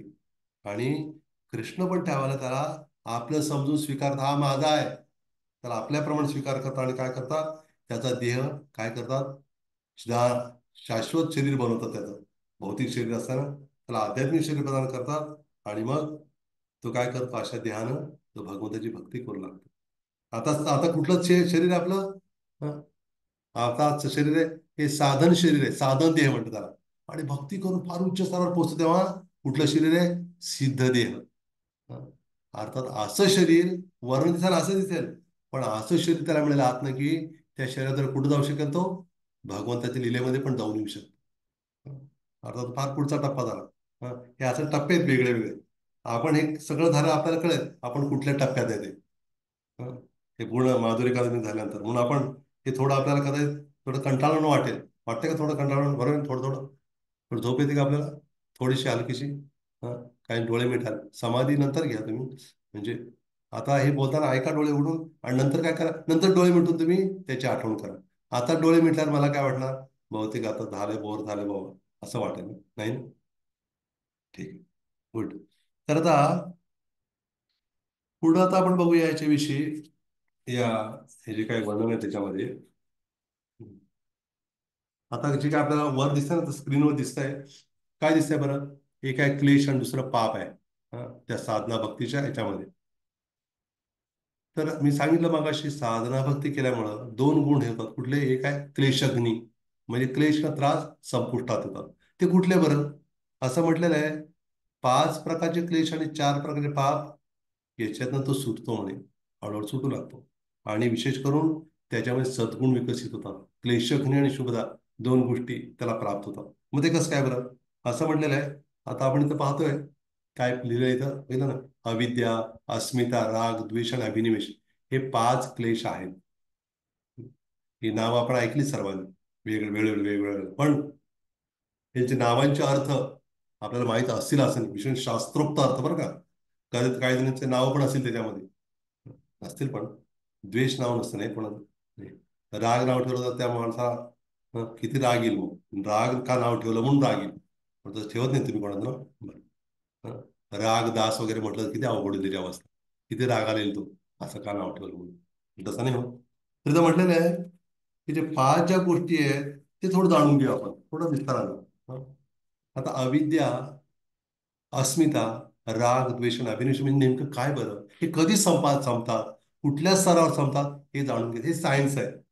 मी सांगितलं ना आधीपासून, माधुरी कादंबिनी हे काय, एक सायन्स असल्यासारखं आहे. त्यात कसे कसे गोष्टी घडत जातात आपल्या भक्तीमध्ये, याचं वर्णन याच्यामध्ये आलेलं आहे. त्यामुळेच मी वारंवार म्हणतो की थोडंच आपल्याला कदाचित कदाचित थोडं कुठेतरी असं वाटत असण्याची शक्यता आहे, थोडंसं कंटाळा. पण तरी पण थोडंसं धीर धरा. हं. आपण समजून घ्या. आता अविद्या म्हणजे नेमकं काय बरं? स्वतःला शरीर समजणं आणि भगवंताविषयीचं अज्ञान, काहीच माहित नाही त्याला, देणं घेणं नाही. हं. तो अविद्येमध्ये फसलेला आहे. म्हणजे त्याला अनित्य वस्तूला नित्य समजतो, नाशवान गोष्टीला काय समजतो, त्या गोष्टीच खरं समजून त्याला धरून बसतो. आणि विशेष करून अपवित्र असले तेच पवित्र समजतो. हं.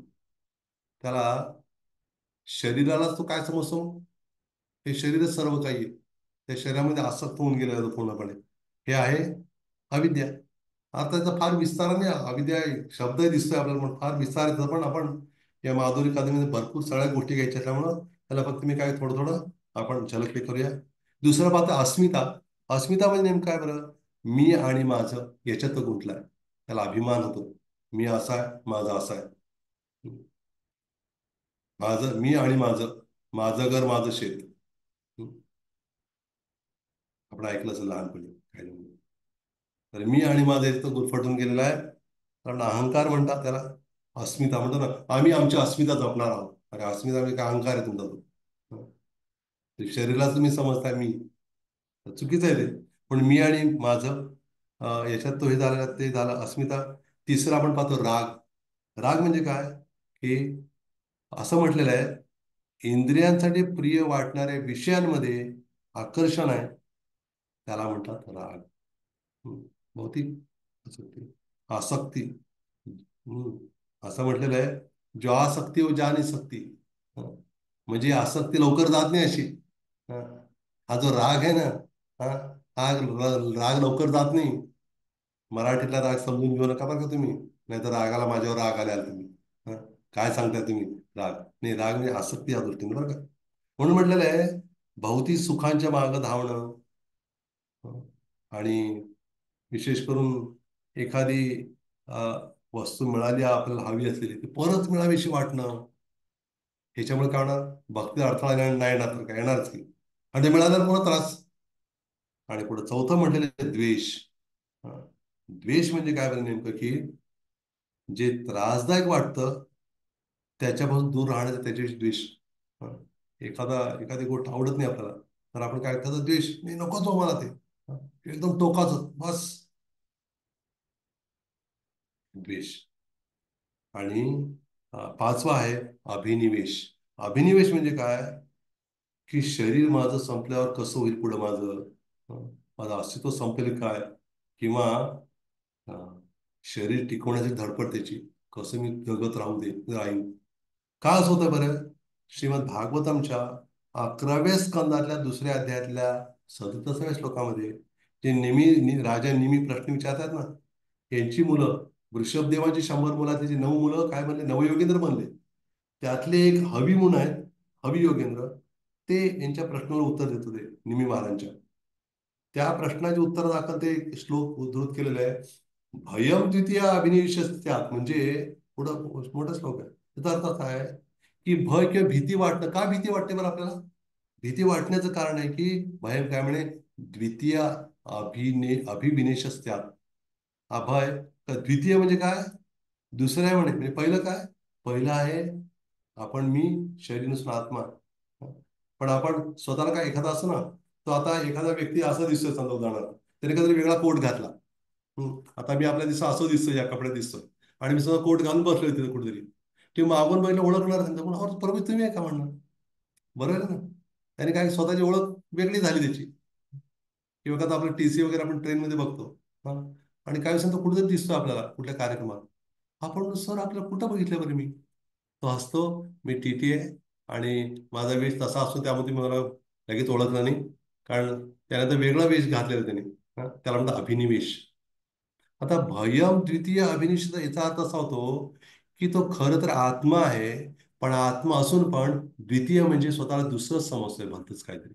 हा. म्हणून त्याला भीती वाटते, जे दुसरं जे आहे ते संपेल का, ते जाईल का, मी मरेन का, हे त्याला वाटतं. कारण त्या शरीराला जो सगळं समजतोय. हा. म्हणून त्याला निर्माण झालेलं आहे भय. त्याला भीती वाटते. हा. तुम्हाला भीती वाटते का कशाची? विपिन विलास कृष्ण प्रभू. कशाची भीती वाटते का तुम्हाला? हरे कृष्ण. नाही ना वाटत भीती? हो वाटते का? आता आता घाबरू नका. म्हणजे तुम्हाला काही होणार नाही. पण मुद्दा हाच आहे, भीती सर्वांनाच वाटते की नाही? कुठल्या ना कुठल्या काल विचारले का भीती वाटते? हो म्हणे कशाची? भूताची भीती वाटते. कॉमन उत्तर असतं सर्वांचं. भूताची भीती आणि मृत्यूची भीती, ह्याची सर्वांना भीती असतेच. कामाला लागणार, आम्हाला काढून टाकेल कामावरून याची भीती. ह्याचं काम सारखं भीती असतं सर्वांना. का बरं? कारण ती खरं आपण कशामुळे झालेलं आहे? द्वितीय. आपली खरी ओळख न पटल्यामुळे झालेली आहे. म्हणून अभिनिवेश झालं. आणि त्याचबरोबर पुढे आपण बघतोय पाप आहे, चार प्रकारचे पाप. बघितलं ना काय काय नाव आहेत? प्रारब्ध, अप्रारब्ध, पूट आणि बीज. असे आपण पाहतोय. याच्यामध्ये हे जे अ, या चार हे सगळ्या आहेत, चार गोष्टी फार महत्वाच्या. आणि याच्यामध्ये फार म्हणजे विशेष कधी कधी आपलं अंतर लक्षात पण येणार नाही, एवढं सूक्ष्म अंतर आहे त्या शब्दांमध्ये. पण आपल्याला ते जाणून घेणं फार आवश्यक आहे. आणि पाहते बरेच जण, अगदी सर्वांचे खूप धन्यवाद. आपण एवढा अवघड विषय आणि त्यातनं मी शिकवत असल्यामुळे कदाचित तुम्हाला तेवढं कितपत कळते माहीत नाही, पण तरी पण मला विश्वास आहे तुम्ही अगदी प्रेमानं ऐकताय. आणि त्यामुळं खूप धन्यवाद सर्वांचे. संपला नाही बरं का, अजून थोडं राहिलेलं आहे. हा. बरं, धन्यवाद म्हटलं, वा बरं झालं. नाही तुम्हाला अजून प्रसाद वगैरे घेतलाय प्रसाद? हरिनाम महामंत्र प्रसाद घेतलाय का? नाही घ्यायचा आहे? बरं ठीक आहे, नाही पण नाही. आता बघूया आपण हे चार जे प्रकार आहेत आपण पापाचे. एक आहे प्रारब्ध. प्रारब्ध म्हणजे आपल्याला माहिती आहे की नाही, नेहमी शब्द वापरतो ना आपण, है ना? काय शब्द वापरतो? अहो शेवटी आपलं प्रारब्धच हो. सहज बोलतो आपण, पण त्यात थोडासा अर्थ जाणून घेऊया. प्रारब्ध म्हणजे काय? पूर्वजन्मात केलेले जे काही आपले संचित पाप आहेत, त्याचं जे फळ आता भोगतोय आपण, हे शरीर पण बरं का, त्याला म्हटलेलं आहे, काय म्हणते त्याला? प्रारब्ध. ते आहे प्रारब्ध. आणि ते प्रारब्ध अर्थातच हे जे काही, हे का सांगितलं तर कळलं का आपल्याला? की साधना भक्तीचं एक लक्षण काय आहे? क्लेशघ्नी. क्लेशघ्नी म्हणजे क्लेशातनं सुटका होते. त्यातले हे आपण पाच प्रकार बघितले आधी: अविद्या, अस्मिता, राग, द्वेष, अभिनिवेश. आणि त्याचबरोबर हे चार पाप, यातनं समूळ नष्ट होईल सगळं. काय केल्यामुळं? भगवंताची भक्ती केल्यामुळं. आता हे बघूया. आता मी नंतर सांगेन आपल्याला हे कुठल्या स्तरावर नष्ट होतात, भक्तीच्या कुठल्या टप्प्यावर, ते पण आपण जाणून घेऊया. आता पण त्याच्या आधी आपण जाणून घेऊया हे प्रारब्ध पापात झालं, मी सांगितलं. आता त्याच्यावर फार मोठे विस्तारानं सांगता येण्यासारखे, पण आपण ह्याच्यातच जास्त आत गेलो तर आपण पुढं प्रेमापर्यंत पोहोचू की नाही माहित नाही आपण. म्हणून मी थोडं सांगतोय, शॉर्टमध्ये सांगतोय. दुसरे अप्रारब्ध पाप. हे अप्रारब्ध पाप म्हणजे काय? अनेक जन्मापासून केलेल्या कर्माची फळं काय झाली, ते फलीभूत झालेली नाही अजून. काय?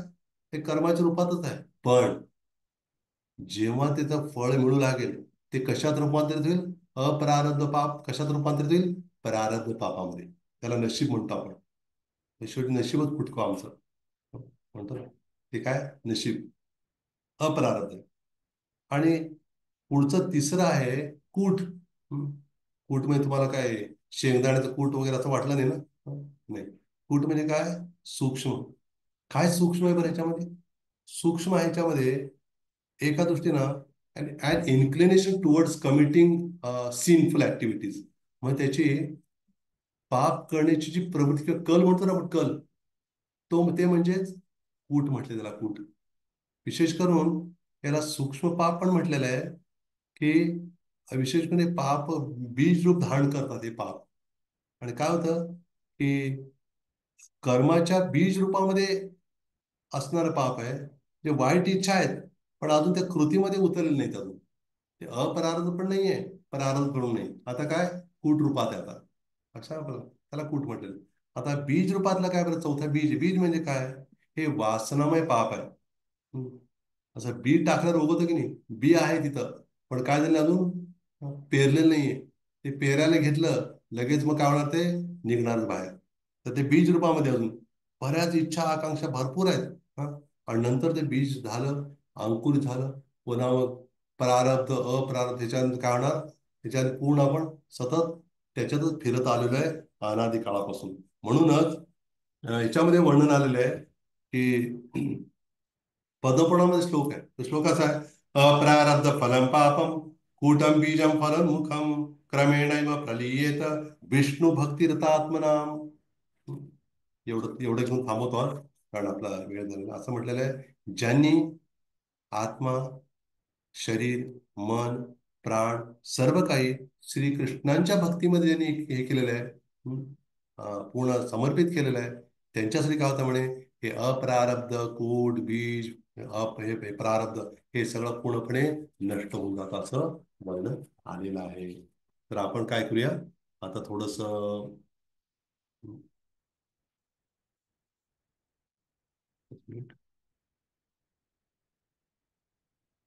येस.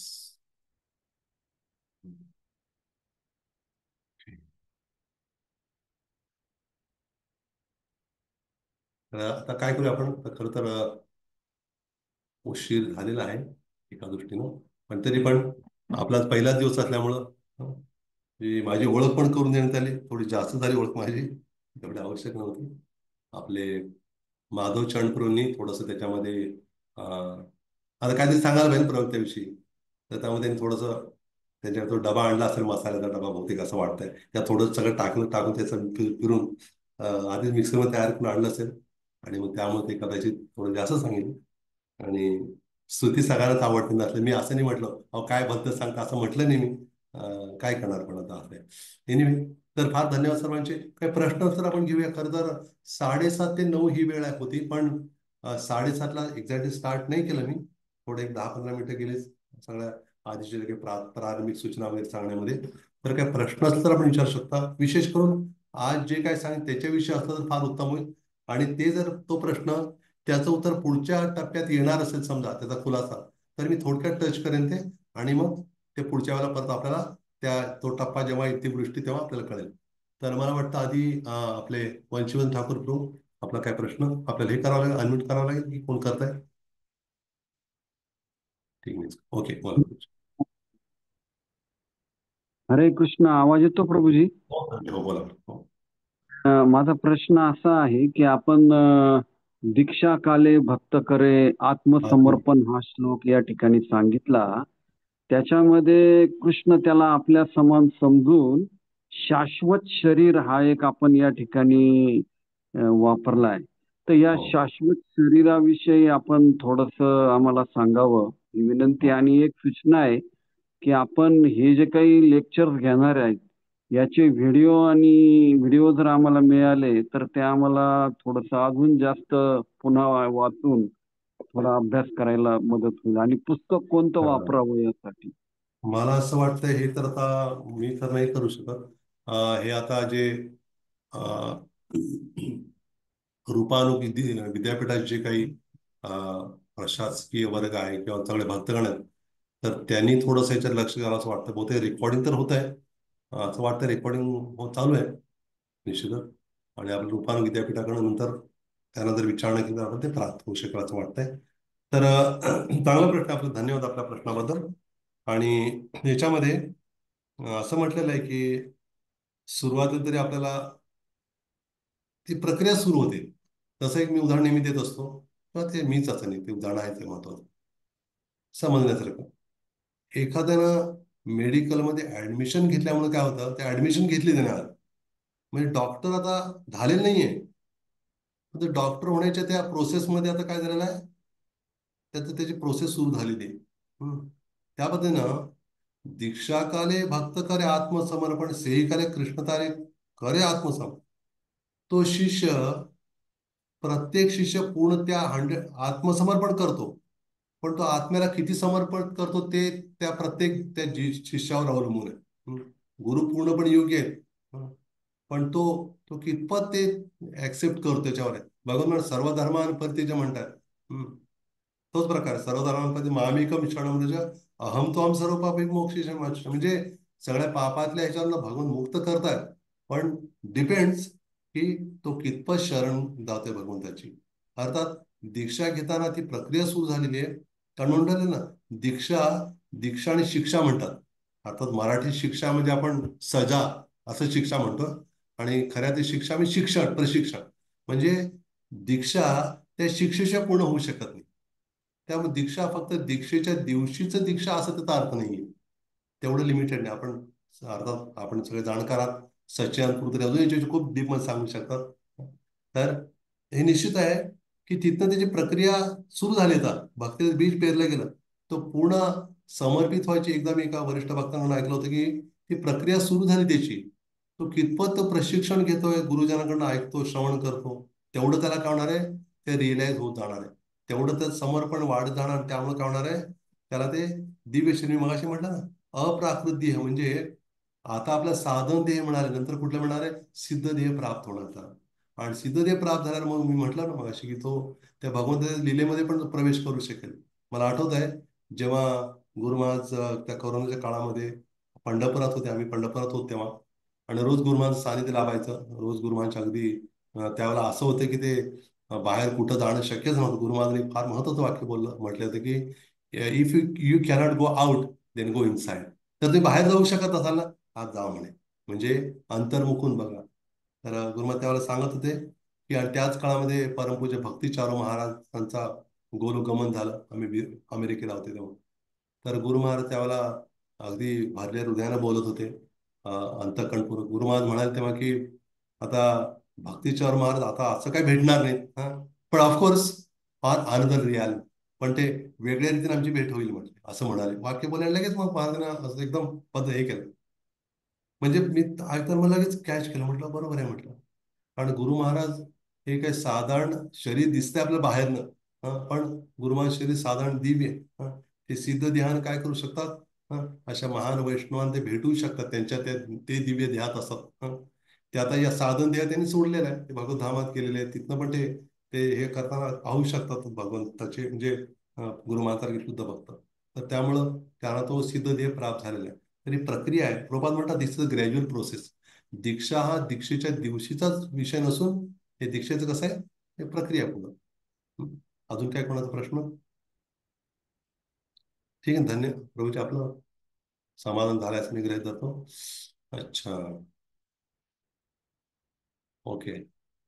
तर हे विनंती आहे आपल्याला की जे कोणी आता करतायत तर त्यांनी थांबवावं. पुढचा प्रश्न, स्वप्नील देवरे कोण आहेत बरं? हा, स्वप्नाली. तर त्यांनी काय करावं, ते जे आता थोडं त्यांनी हे करावं, त्यांचं नाव येतं या ठिकाणी व्हाईट बोर्ड. ओके. होस्टना विनंती आहे, होस्ट को रिक्वेस्ट है कि वो थोड़ा, अच्छा किसी का प्रश्न है? अच्छा, कोणाचा प्रश्न? बरं आहे ना, मी हे करतो. कृष्ण बंधू कंचन, मराठी आहे? हाँ, हरे कृष्णा प्रभु जी। ध्यान रखना। अच्छा आओ, ये हो गया आपले, एक मिनिट हाँ, हरे कृष्णा। हाँ बोला था। प्रभू जी, ते तुम्ही जे मध्यम भक्तांचे जे गुण सांगितले, प्रेम, मैत्री, यामध्ये काय काय सांगितलं होतं ते एकदा सांगा ना. तो सब सब कृष्ण भक्त मध्ये प्रेम, मैत्री, आणखी? हो हो, अच्छा. चार गोष्टी आहेत: प्रेम, मैत्री, कृपा आणि उपेक्षा. कनिष्ठ भक्त काय करतो, फक्त भगवंताशी प्रेम, म्हणजे प्रेम सराव नाही, प्रेम म्हणजे भगवंताशी देणे घेतो, बाकी भक्तांशी नाही. पण जो मध्यम अधिकारी काय करतो, भगवंताशी प्रेम करतो. दुसरं आहे भक्तांशी मैत्री करतो. तिसरं आहे जे अज्ञानी आहेत त्याच्यावर कृपा करतो, आणि जे द्वेष करणार आहेत त्यांची उपेक्षा करतो. प्रेम, मैत्री, आणि कृपा, उपेक्षा. हम्म, ठीक. ओके. आणि प्रभूजी, दुसरा प्रश्न हा होता, तुम्ही रस तत्वामध्ये दोन तत्व सांगितले, विष्णू तत्व आणि कृष्ण तत्व. तर कृष्ण तत्वामध्ये लीला, प्रेम, वेणू हे चार एक्स्ट्रा असतात. तर विष्णू तत्व टोटल किती सांगितले होते तुम्ही? ते 60, विसरले. अच्छा, 60, 60. ठीक आहे. 60 सगळं भेटून 60 आहे, आणि ह्याच्यात ऍडिशन 4 आहे कृष्ण. अजून थँक्यू प्रभू. थँक्यू. पावनी गंगा माताजी, आपल्याला मी अनम्यूट करतो. त्यांचा आता हरे नाही, कृष्णा सॉरी, नाव प्रभूजी. बदललं. नाव बदललं का? नाही, अच्छा. बरोबर आहे, पावनी गंगा देवी दास. हो बरं, हा बोला, हा येस. अच्छा. धन्यवाद प्रभूजी, खूप छान क्लास झाला. धन्यवाद धन्यवाद. प्रथमच या ग्रंथाबद्दल ऐकायला मिळालं. आणि याच्यात थोडासा डाऊट होता असा की आपण जे पापाचं आता लास्ट बघितलं द्वितीयामृत मध्ये, तर ते बीज रूपातलं जे पाप असतं त्याच्याबद्दल ऐकायचं होतं. म्हणजे बीज रूपातलं जे पाप आहे ते म्हणजे आपल्या भावना, इच्छा, अपेक्षा हे होऊ शकतं का? परत विचारा शेवटचं वाक्य. म्हणजे बीज रूपातलं जे पाप आहे, बीज पाप, तर ते आपल्या जे भावना, इच्छा असतात की ज्या आपण इमेजिन करत असतो आणि जे झालं Yes. नसतं, तर ते असतं का? पण आपण ते तर पापासाठी शक्यतो नाही असं विचार करत, मग ते पाप कसं होतं? नाही नाही, मी पापाचा विचार असेल तरच ना. हा. तो तुम्ही भक्तीचा विचार केला थोडंच आहे ते. ते अच्छा बीज अच्छा. पापाचं बीज आहे. तुम्ही पापाचे जर विचार असतील तर त्याचं ते पापाचे बीज होणार ना ते. त्यातनं पाप ओके. पाप करण्याची बी इच्छा होणार. म्हणून म्हटलं ना, हम्म, की वासनामय पाप आहे. पाप म्हटलेले प्रकार पापाचे आहेत. तर त्यामध्ये पापाचे विचार असतील तरच त्याचं ते त्या बीजातनं पाप घडून येणार. पापाची ती इच्छा म्हणजे तसा दिसून येणार ते पुढचा परिणाम त्याचा, असं आहे. अच्छा. आणि अप्रारब्ध समजलं नाही म्हणजे शक्यतो आपण जे काही कर्म करतो पाप पुण्य त्याचे आपल्याला फळ मिळतातच, मग न मिळणारं फळ कसं, ते कोणतं असते म्हणजे ते का नाही मिळत आपल्याला?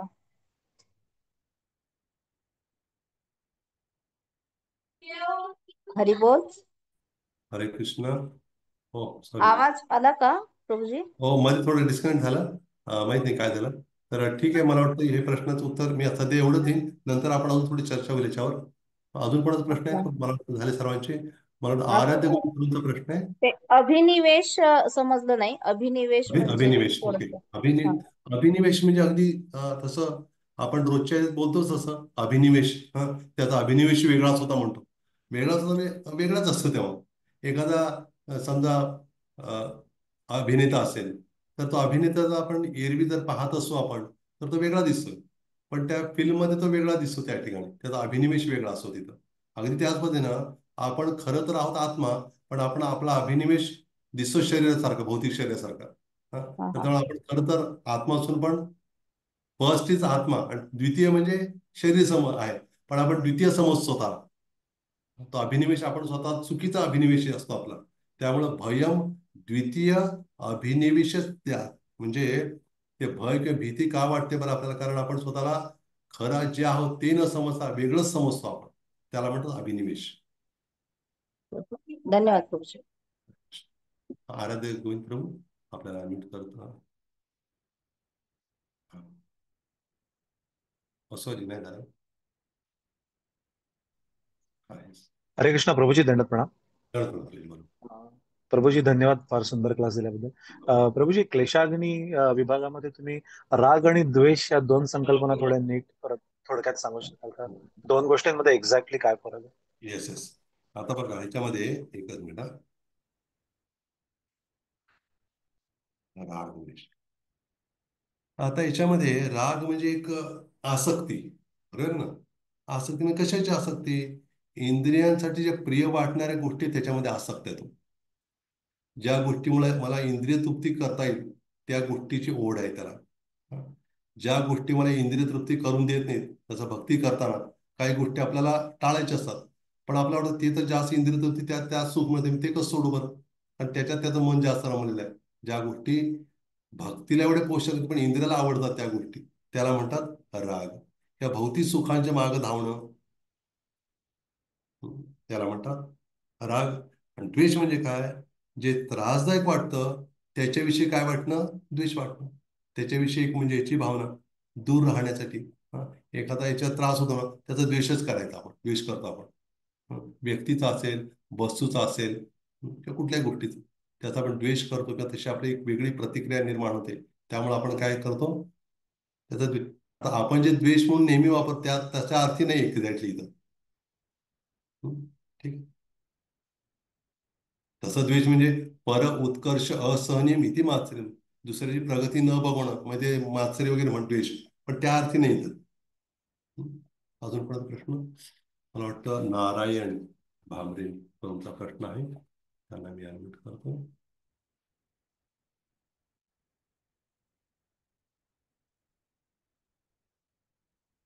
अच्छा झाला की नाही झालं?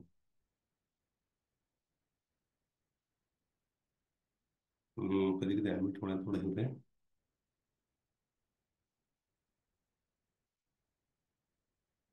एकच मिनिट तुम्ही नाही बोलू, सॉरी बोलू नका अजून. ते अनम्यूट नाही झालं तुम्ही अजून, म्यूटच आहे.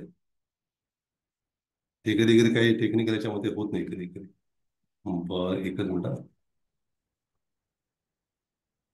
खरं तर मला वाटतं जे होस्ट आहेत त्यांनी तर थोडं केलं तर बरं होईल, कारण मला त्याच्यामध्ये थोडं टेक्निकल याच्यामध्ये मला हे करावं लागतं जास्त. त्यापेक्षा अजून एक आपण हे करूया. हम्म. बरं. नारायण मामले म्हणून. हम्म.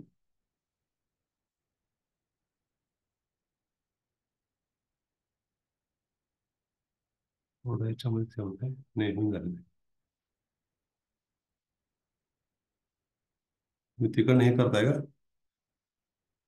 तिकडनं तुम्हाला हे करावं लागेल. आता पण झालं सगळं.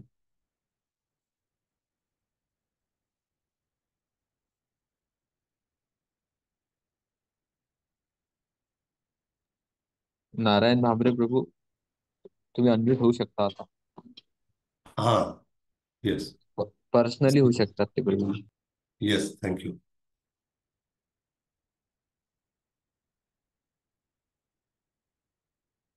नारायण भांबरे प्रभू, तुमच्याकडनंच तुम्ही तुम्ही करा ते. माईकवर हे करा ना तुम्ही. अच्छा, असं आहे का? नाही होत म्हणून होऊ शकत. माझ्याकडनं पण होऊन द्यायला ते काय ऍडजस्टमेंट हे झाले का कळलं नाही मला. बरं ठीक आहे, तो पण ध्यानात ठेवते. बाबा दुसऱ्या ट्राय करा. हरिनामावर पूर्ण ट्राय करून.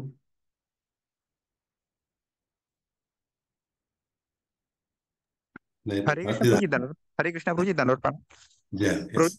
थँक्यू सो मच प्रभूजी. हा तुम्ही जो सेशन अरेंज केलेला आहे, खूप खूप धन्यवाद प्रभूजी तुमचे. आणि असेच जे सेशन्स आहेत तुम्हाला प्लीज तुम्ही ऑर्गनाईज करत राहा प्रभूजी. प्रभूजी, माझा एक प्रश्न आहे. तुम्ही साधना भक्तीच्या आधी आणखी कुठली भक्ती म्हटली होती? मला तिथे स्किप झालं थोडं. आणि साधना भक्तीच्या आधी नाही, साधना भक्तीचे 2 अंग आहेत. ओके. जी साधना भक्ती पहिली आहे, मग जी भावभक्ती, मग प्रेमभक्ती आहे. त्या जी साधना जी भक्ती 2 प्रकार आहेत, वैदी भक्ती आणि रागानुगा भक्ती. जी. अच्छा, वेदी भक्ती आणि रागवणूक भक्ती. जी प्रभूजी. साधना भक्ती 2 प्रकार आहेत. जी जी जी जी. बस तेच मी गेलो होतं. जी प्रभू. येस.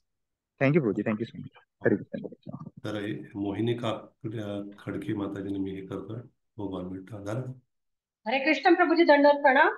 कल्पना हा हरीश. प्रभूजी, तुम्ही ते साधना भक्ती आणि उत्तम भक्तीचे शुभ गुण 26 गुण कोणते सांगितलेले? कशाचे? शुभ गुण आणि 26 गुण सांगितलेले तुम्ही साधना भक्ती आणि उत्तम भक्तीचे. त्या चार्ट मध्ये दिलेले आहे. क्लेश पाप शुभ गुण सांगितलेले आहे तिथे. नाही, मला नाही कळलं. एक तर ते चार्ट मध्ये आपण पाहिलं, ह्याचं पाहिलं ना की नाही नाही, तुम्ही ते क्लेश मध्ये सांगितले, पाप मध्ये सांगितले आणि शुभ गुण 26 सांगितलेले. ते ते ते कोणते आहेत? नाही, ते अजून आज नाही घेतलं आपण ते. ते हरे घ्यायचं त्याला. कृष्ण. ते उद्याच्या ह्याच्यात घेऊ आपण ते. जे वैष्णवांमधले जे 26 गुण आहेत, तर त्यांचं वर्णन उद्या घेऊ आपण. अर्थात आजचं नियोजन होतं माझं, पण मग प्रश्नोत्तराला वेळ मिळाला तर म्हणून मी थोडं हे केलं, स्किप केलं. उद्या घेणार होतो. उद्या घेऊ. अजून आता नारायण भामरे ट्राय करूया आपण.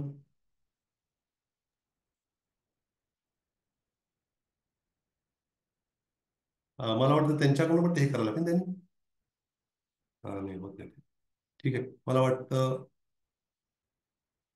नाही. बहुतेक तिकडूनच काहीतरी डिफिकल्टी का मला कळलं नाही. अं, नाही नाही, ठीक आहे. हे नाही, त्यांना माहीत नसेल कदाचित प्रभूजी, कोणत्या. इकडनं परमिशन दिली आहे आपण त्यांना. हो, तिकडनं त्यांना त्यांना दिलं. मी पण त्यांनी ऍक्सेप्ट केले की ते ऑन त्यांच्या लक्षात आलं नाही. नारायण प्रभू, तुम्ही काय तिथनंच तुम्हाला ते हे करायला पाहिजे अनम्यूट होत नंतर. मग ठीक आहे, एनिवे आपण नंतर उद्या बघूया. तर मला वाटतं लास्ट क्वेश्चन यांचा प्रिया मातांचं पण हे आलंय. तुम्ही you can unmute your self. हरे कृष्ण प्रभूजी, प्रणाम. दंडप्रणाम. प्रभूजी, तुम्ही ते पहिलाच सांगितलं बघा, भक्तीद्वारे हृदयरोग कामाचा विनाश. त्याच्या पुढचं काय सांगितलं ते जरा कळलं नाही. त्याच्या पुढचं नाही सांगितलं काही. नाही, ते प्रतिमादृष्टी भक्ती स्वयंप्रकाशित आहे ना, त्याच्या खालचं ते 4 कळले, 5वा जरा. ओके. त्यात मी म्हटलं होतं, एकच मिनिट हा.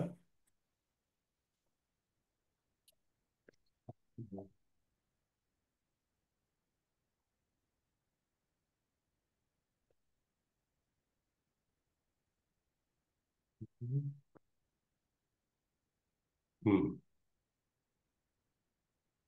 त्यात म्हटलं तुम्ही भक्तिदेवी स्वयं पुरुषार्थ शिरोमणी आहे.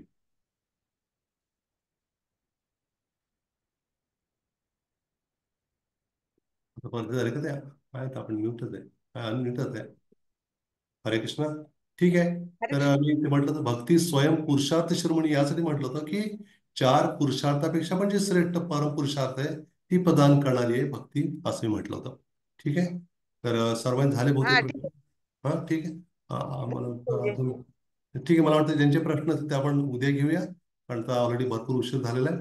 तर काही जणांचे आहेत प्रश्न अजून, म्हणजे हात येत आहेत वर. तर आपले काय प्रश्न आपण लिहून ठेवा आणि आपण निश्चितच काय होईल उद्या आपण प्रयत्न करूया. खूप धन्यवाद पुन्हा एकदा सर्वांचे, आपण एवढे वेळ काढून आला. तर जे इच्छुक असले त्यांना अजून सांगू शकतील, त्यांना पण ते लाभ घेऊ शकतील. आणि उद्या अजून परत त्याच्यामध्ये पुढचे प्रकार असणार आहेत, श्रद्धा कशी उत्पन्न होते वगैरे सगळं बरेच टप्पे आहेत.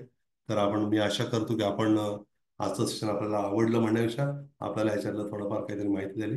आणि आपण प्रार्थना करा त्याच्यासाठी पण, जेणेकरून नुसतं बोलणं होऊ नये माझ्याकडून, याच्यातलं मी जीवनामध्ये पण उतरू शकेन. हरे कृष्ण. धन्यवाद. शिला प्रभुपाद की जय. हरे कृष्ण.